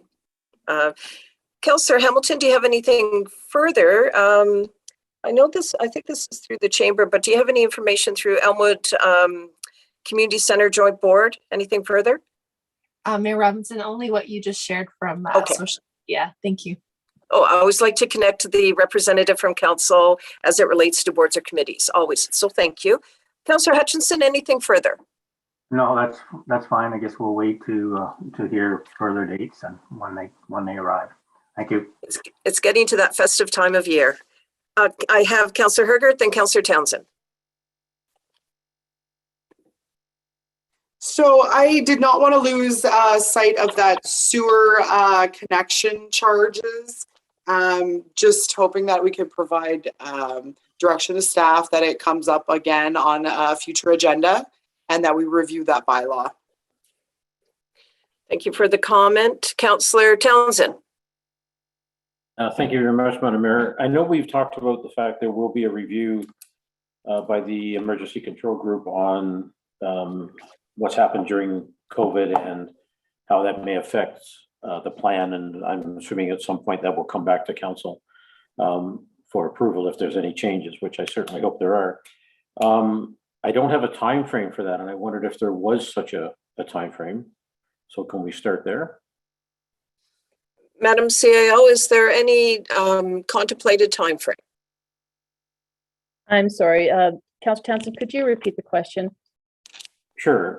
The Emergency Control Group is going to review the emergency plan, and it'll be based on the pandemic and their experiences and et cetera. And I just wondered if there was a timetable for that review. Through Mayor Robinson, there isn't a timetable set just yet. We do have an exercise planned for November 15th, which is part of our annual requirement. At that time, I'll be working with Chief Schwartz to set the timeline for the review of our current plan. And there are some other considerations. The Fire Marshal's Office just issued a requirement for an additional study to be completed. So we will be back to council with our plan to manage both of those projects. Okay, thank you. My second comment is I'm certainly hoping that council gets feedback onto that, because I feel there's a lot of information, a lot of activity, a lot of decisions that have been made that council is not involved in. And yet I'm seeing it is involving other municipalities are involving their council, it appears, a lot more from a COVID and quote unquote emergency perspective. And that kind of bothers me that we are being left on the outside. So I definitely want that feedback from council. And I may not be the only one that thinks that, I don't know that, but I think we should gather that as well. To that end, my third comment is I would love to see that the plans for the Christmas activities, whether it be parade, tree lighting, etc., have input from council as well, not the Emergency Control Group. We have the restrictions lifted. We know what the rules are. And from this point forward, I'd love to see council more involved in those decisions and not have them come from the emergency group having talked to public health. I don't mind recommendations coming from that group, But I think we've got beyond that, and I think we have for a long time. But I think now we know we're beyond it, and I'd like to see those decisions or those requests for decision to come directly to council and not be made by the emergency control group when council's informed. I think that's the wrong approach at this stage of the game. Thank you. Thank you, Madam CEO. Do you have any comment with regard to any organizing of these events that would come through council if there was a council decision required? But I would appreciate if you could elaborate. Sure. Thank you, Mayor Robinson. Councillor Townsend, you raise a good point. From the perspective that we are operating under a pandemic, it's not really a typical emergency that has a start, decisions need to be made right away, and then there's recovery. So I think that's a piece of the work that the group would like to do is, how do we operate under a pandemic, which is very different, and how do we, include others in decisions that have a longer opportunity for discussion, not those quick decisions that need to be made in an emergency situation. So I will take that back to the emergency control group just to get their thoughts on that. And I appreciate you raising that. As far as events, yes, public health has been very clear on how we can operate, and we've implemented those measures. So I do not see any concern with council being involved in assisting with plans or providing advice as we move forward. I'll speak with Mr. Hewlett to see how that would work out timing wise. Anything further, Councillor Townsend? No, and thank you very much, Madam CEO, for that clarification. I appreciate that. Councillor, okay, any other first-time speakers on this? Then back to you, Councillor Hutchinson. Yeah, sorry, just one more item. I just wanted to relay that we had a closure at one of our landfills on the weekend, and we have to be careful with that. I don't know whether we received many complaints or not, but I had one individual who went to Bentic and waited for an hour and a half to get into the dump, into the landfill. And so there are a lot of people that go to the landfill on the weekend. So we really have to be careful. I know we're struggling with staff and replacing staff. So the sooner we can get that resolved, the better, because it is an issue for sure. Thank you. Thank you. Recognizing this is infrastructure and public works, but Madam CIO, did you have any comment with regard to that? Through Madam Mayor to Councillor, yes, we recognize that it's not ideal. And I believe that I had mentioned in a weekly update to council that we're quite low staffed, and recruitment is a challenge for not just us, but many, many businesses in Grey County. So we're working on it. Thank you. Anything further, Director Shrinsky? Thank you, Your Worship. As the CIO stated, we're actively recruiting for the landfill, and we will staff it up accordingly as soon as we can. Thank you. Thank you. Anything further, Councillor Hutchinson? Just to comment, I think maybe the director maybe has alluded to it before, but maybe we need to look at more full-time labor or full-time work for some of these staff when we have trouble getting part-time staff. So, but even that, maybe it's still difficult to get people to fill the void. Thank you. Thank you. Anything further, members of council? Councillor Hamilton? Sorry, Mayor Robinson, not a question, but just wondering when it's appropriate if we might have a 15-minute break before we do the bylaws. Thank you. I think that's a great idea. I'll just wrap up item number 12 and then we can have that. That's a great idea. Any further questions on with regard to item number 12? Okay, so before we go on to bylaws, of which there are many, but I know we'll get through them. How about a 15-minute break, which takes us to 5 after 1? That sound good? Okay. Deputy Mayor, you have your hand up? Just a quick question. I mean, as we start at 9:30, do we need to put the motion forward when we get back, when we come back for the extension, or do we do that now? Well, it's probably a good time for that. 9:30 to 1:30 is our 4 hours. So that would mean if we come back at 1:05, that we would work to 1:00 till 1:30 rather. If we do have a motion, if you would consider that now to go beyond curfew to take us to 2 p.m. I'd look for a seconder and call for the vote. What do you want to do, Deputy Mayor? I am putting the motion forward just to be clear, so. So you're moving a motion to go beyond curfew to 2 p.m.? Yes, Clerk Schrobeck, is that enough language and is that appropriate procedurally for you? Through you, Mayor, have you called for a recess or we're just talking about it? Well, just we're going to go for a recess, but before we do, the deputy mayor had the question on going beyond to our curfew. So he is putting a motion to go beyond our curfew to 2 p.m. Just wanted to make sure that's in order and what your comment is before I go for a seconder. A call for the vote and then we'll have our recess. So that's the motion moved by Deputy Mayor to go beyond curfew to To address 2 items p.m. on the agenda. All right, perfect. Is there a seconder for this? Councillor Hergert, 2 p.m. Yes, that's what we have. Any questions on the motion at hand? All those in favor then indicate with a raised hand. That is 7 members of council. That motion is carried. So thank you for that. So now we will have our recess, not a recess, we'll have our break to 6 minutes after 1. Please take your audio and video off. Thank you.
Hi, everyone. It's 6 minutes after. I hope you really enjoyed that break. That is fantastic. Let me just make sure everybody's here in terms of our council members, but also staff.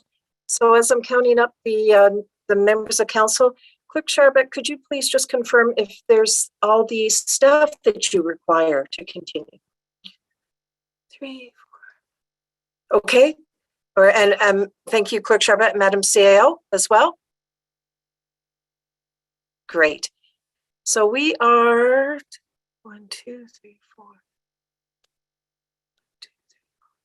6. I think there's a member of council missing, and that would be, oh, there we are, Councillor Herger. 6, 7 members of council are present, so I'm calling our meeting back to order. We have all our members of council, we have a quorum, we have the staff that we require. Before I go on to item number 13, Councillor Townsend, you have your electronic hand up. Yes, I do, Madam Mayor. I just wanted to advise there's a posting, or 3 or 4 or 5, on the internet that I just wanted to bring to council's attention, and that is regarding the situation within West Grey and some dogs that were removed from the area. And I just wanted to let you know that Premier Ford has contacted those owners and told them to go get the dogs and bring them back. And there's an announcement on a legislative change. And I just thought, I know it'd been quite vigorously discussed, at least in public. Okay, Councillor Townsend, So I I'm just going wanted to to say make sure that was there. So we'll continue on with our agenda. Thank you very much. Appreciate it. Item 13 is bylaws. 13.1, bylaw 80-2021, zoning amendment 378, Adams Street, lot 71, Village of Neustadt, in bracket ZA 15.2021, Harper Homes, Inc. Clerk Sharbeck to the recommendation. Through you, Mayor, the recommendation is that bylaw 80-2021, being a bylaw to amend zoning bylaw 37-2006 for property known as 378 Adams Street, lot 71, Village of Newstead, be read a first, second, and third and final time. Is there a mover for this motion? Deputy Mayor, is there a seconder for this motion? Councillor Hamilton. This, I believe, was on the planning meeting of October 18th. Are there any questions with regard to the motion at hand? Seeing none, all those in favor indicate by raising your hand. 3, 4, 7 members of council have voted in favor of this motion. The motion is carried.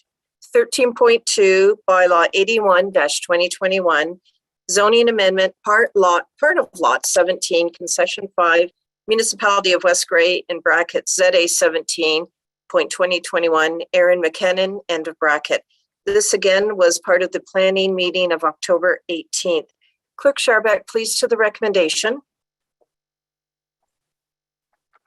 Through you, Mayor, the recommendation is that bylaw 81-2021, being a bylaw to amend zoning bylaw 37-2006 for property known as lot 17, concession 5, Municipality of West Grey, be read a first, second, and third and final time. Is there a mover for this motion? Councillor Herbert, is there a seconder? Councillor Townsend? Questions? All those in favor then indicate with a raised hand. 7 members of council have voted in favor of this motion. This motion is carried.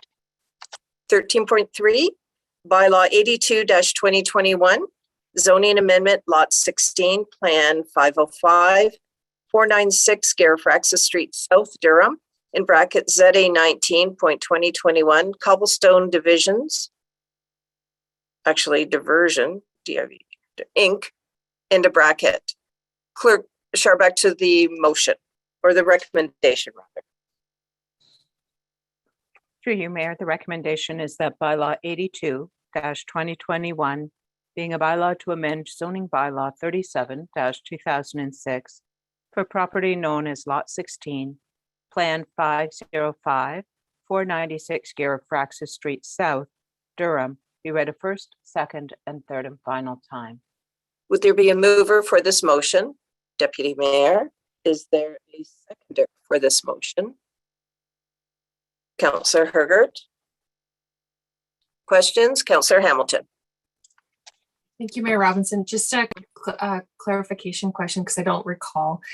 Could the planner please address how parking's being managed on this property? Thank you. Thank you. Planner Spencer, please. Certainly a valid question. This is mostly in part to recognize the existing single detached dwelling unit.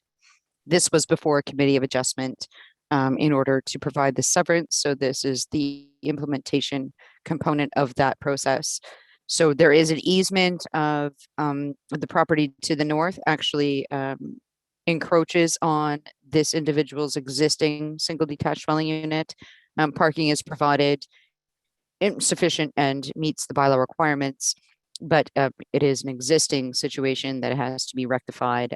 In addition, the lot that was created through the consent through committee of adjustment has been recognized, and there are no conditions associated with that in terms of parking or any deficiencies, because it is a vacant lot at this point in time, once the conditions are approved.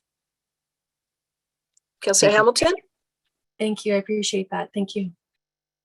Any further questions, members of council? All those in favor indicate with a raised hand. 7 members of council have voted in favor of this motion. This motion is carried. 13.4, bylaw 83-2021, zoning amendment lot 110, concession to SWTSR, Township of Glenelg, in bracket ZA 20.2021, Sydney Bowman and Betsy Bowman, end bracket. Clerk Scharbeck to the recommendation. Through you, Mayor, the recommendation is that bylaw 83-2021, being a bylaw to amend zoning bylaw 37-2006 for property known as lot 110, concession to SWTSR, Township of Glenelg, be read a first, second, and third and final time. Would there be a mover for this motion? Councillor Hutchinson. Is there a seconder for this motion? Deputy Mayor. Questions? Councillor Hergert. I only have one item. The name that is spelled BAUWMAN in certain locations, and then BAUMAN. So just for the clerk, so that we get that right. Thank you for that. Clerk Scharbeck. It is 2 different names. Thank you for the clarification. And also, if I did not say this, this was from the planning meeting of October 18th. Councillor Hamilton, please. Well, thanks, Mayor Robinson. I was just wondering if the planner could walk me through again what the dry use means.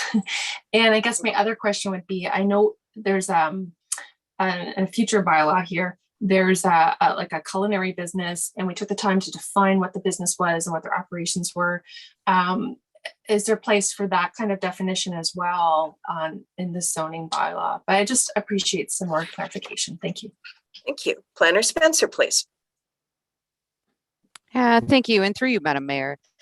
So a definition of a dry industrial use is an activity that does not involve extensive use of water for the production of what it is that they're doing. So, for example, if you were dealing with specific uses with metal, you may have a high water usage. If you're dealing with wood in particular to refine a door, so to speak, and I'm being very vague in my terms and I apologize, but general examples, if you're simply creating a door, you're not using a lot of water for that purpose. These are uses that are typically extended to rural commercial uses, so to speak. So definitely as a supportive component to the farm operations. In general, I do know, and I will note, and through you, Madam Mayor, there are some concerns from the county that this may not qualify as exactly what the county official plan appreciates at this point in time. So I will respectfully say that the recommendation came before the county comments were received, and we may have to defer this application for further information and clarification from the client. Councillor Hamilton, you still have the mic if you wish. Okay, no, I appreciate that. Thank you. And because I noted it was also dry industrial, and I had some questions about, is this the most appropriate place for a business, or would that be more appropriate in an industrial park or commercial? Is that called highway commercial, perhaps? I don't know. But given that Planner Spencer has just mentioned, perhaps we should defer. I would make a motion to defer until, and I'll seek the planner's comment on this, until we receive more information from Grey County. May I just double check that with the planner, please? Absolutely. Planner Spencer, please. Thank you. And through you, Madam Mayor, it was last minute comment, so to speak, and in their defense, we're all busy. So nothing against them. In this instance, I think what they're specifically looking to achieve at this point in time does not quite match with county policy. What these uses are intended to be are supportive of the farm operation and farm operations in the area. And this is kind of very loosely associated with that. So we did have this discussion when we talked back in October regarding this application. But I think at this point in time, there needs to be a little bit more clarity to avoid having us go to a tribunal at this point in time. The county is concerned. So I think we need to take their comments in heed and obviously take a pause for a moment and have some further clarification. If this was something that was directly associated with, welding fences or, whatever that may look like, in this particular circumstance, the documentation that was provided to the county was not sufficient to meet county policy. So there does need to be some further consideration to that effect. Okay, thank you. So usually when we make a motion to defer, we say until such time as something. So maybe the clerk could please help me with until Planner Spencer brings it back, or what kind of language could I please put around this deferral? Thank you. Clerk Sharback, please. Thank you, Chair, Mayor. Councillor Hamilton, what about deferred until such time as further information is received from the County of Grey? Thank you. And it will come back when Planner Spencer has received that information. You'll see it before you again with an explanation of the county's remarks, or possibly in an amended format. Does Okay, that work? thank you very much. Yeah, that works very well. Thank you. I'll So we move that have- for you.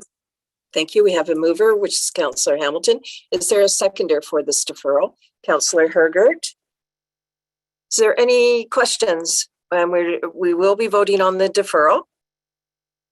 All right, does anybody need it read again? Then all those in favor of the deferral, please indicate with a raised hand. 7 members have voted in favor. That motion is carried. 13.5, bylaw 85-2021, appoint building inspector. Clerk Sharback to the recommendation. Through you, Mayor, the recommendation is that bylaw 85-2021, being a bylaw to appoint a building inspector for the corporation of the municipality of West Grey, be read a first, second, and third and final time. Is there a mover for this motion?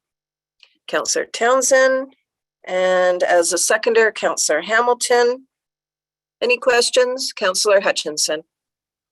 Not really many questions, just a sort of a comment maybe for our CAO is that, or the building department, it's nice when we have new staff that we get introduced to them so that we can put a face to a name. I know we've had different staff sort of come and go, and when we're not in the office, it's sort of difficult to sort of figure out who's who and what their role is. So I don't know whether we can do it now or whether we can do it at a later date, but it's nice to have these people introduced to us somewhere along the line. That sounds great. Madam CIO, perhaps between you and CBO Shipwreck, that could be coordinated for our next meeting? Absolutely. Thank you. Okay. And thanks for that question, Councillor Hutchinson. Is there anything further on the motion at hand? Okay. Anybody, any other member of council? All those in favor then indicate with a raised hand, please. 7 members of council have voted in favor of the motion. That motion is carried. 13.6, bylaw 86-2021, zoning amendment, part law 26, concession 9, 1742-83 Mulock Road, Township of Bentic, in bracket ZA 13.2021, Joseph Allen, end bracket. Clerk Sharbeck to the recommendation, please. Through you, Mayor. The recommendation is that bylaw 86-2021, being a bylaw to amend zoning bylaw 37-2006 for property known as Part Lot 26, Concession 9, 174283 Mulock Road, Township of Bentic, be read a first, second, and third and final time. That was with the planning meeting of November 1st. Is there a mover for this motion? Councillor Hamilton. Is there a seconder for this motion? Deputy Mayor. Questions on the motion? All those in favor, please indicate with a raised hand. 7 members of council have voted in favor of the motion. The motion is carried. 13.7, bylaw 87-2021, zoning amendment, part lot 13, concession 4, 221126, Gray Road 9, Township of Normanby, in bracket ZA 11.2021, Chad Welts and Rebecca Welts, end of bracket. Clerk Sharbeck, please to the recommendation. Through you, Mayor. The recommendation is that bylaw 87-2021, being a bylaw to amend zoning bylaw 37-2006 for property known as Part Lot 13, Concession 4, 221126 Gray Road 9, Township of Normanby, be read a first, second, and third and final time. Is there a mover for this motion? Deputy Mayor. Is there a seconder for this motion? Councillor Hergert. Questions? All those in favor indicate with a raised hand. 7 members of council have voted in favor. The motion is carried. 13.8, bylaw 88-2021, confirm proceedings of council. Recommendation, Clerk Sharbeck. To you, Mayor, the recommendation is that bylaw 88-2021, being a bylaw to confirm the proceedings of council, be read a first, second, and third and final time. Is there a mover for this motion? Councillor Townsend.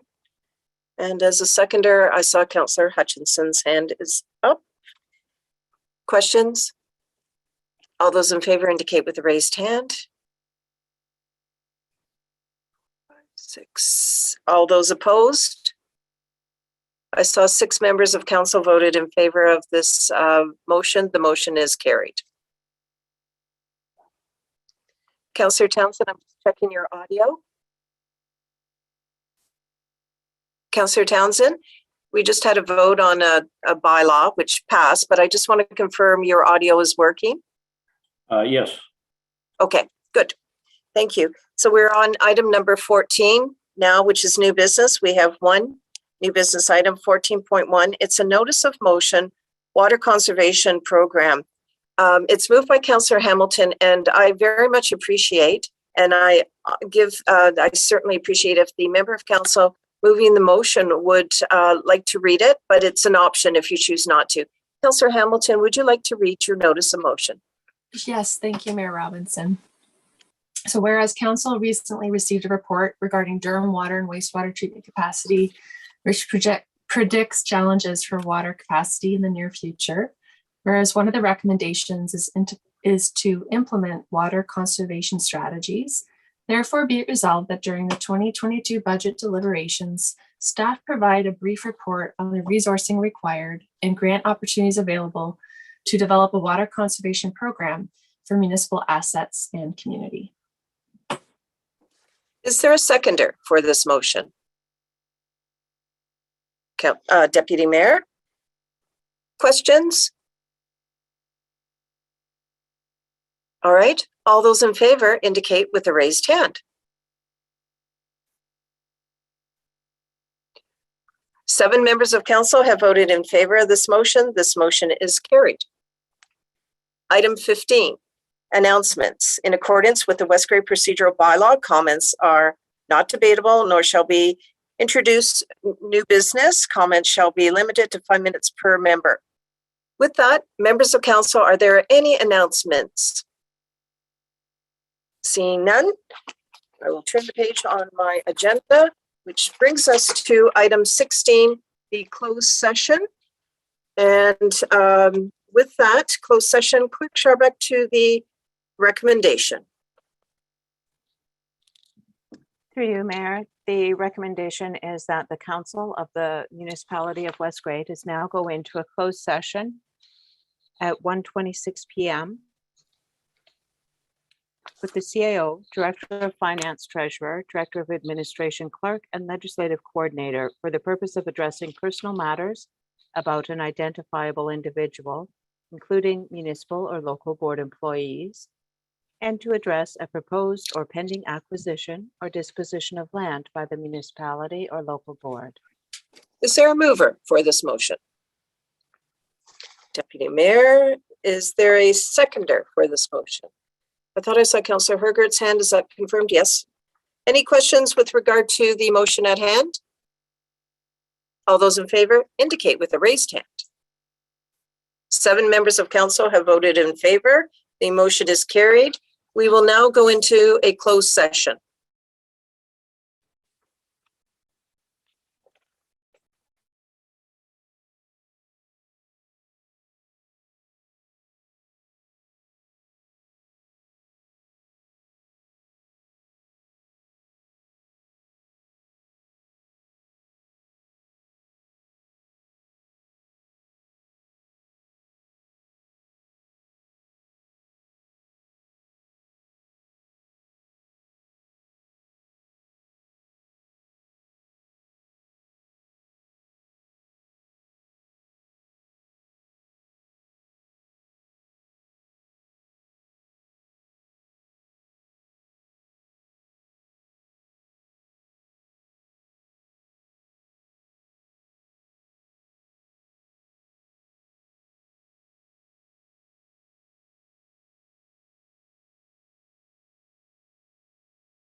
Okay, we are back in open session. I want to ensure that there are 7 members of council. 6. I'm waiting on Councillor Hutchinson. 7. Clerk Sharbeck and our CIO are here. So on item number 17, report from closed session, I'd like to report that in closed session, council addressed matters of personal matters about an identifiable individual, including municipal or local board employees, and to address a proposed or pending acquisition or proposed disposition of land by the municipality or local board. Along with item 17 in the report out on closed session is that direction was given to staff. Item 18, adjournment. Clerk Sharbeck to the recommendation, please. Through you, Mayor, the recommendation is that we do now adjourn at 2 p.m. to meet again on November 16th, 2021 at 6 p.m. or at the call of the chair. Is there a mover for this motion? Councillor Hutchinson. And a seconder for this motion, I saw Councillor Shea. Is that correct? All those in favor then indicate with a raised hand. 7 members of council have voted in favor of this motion.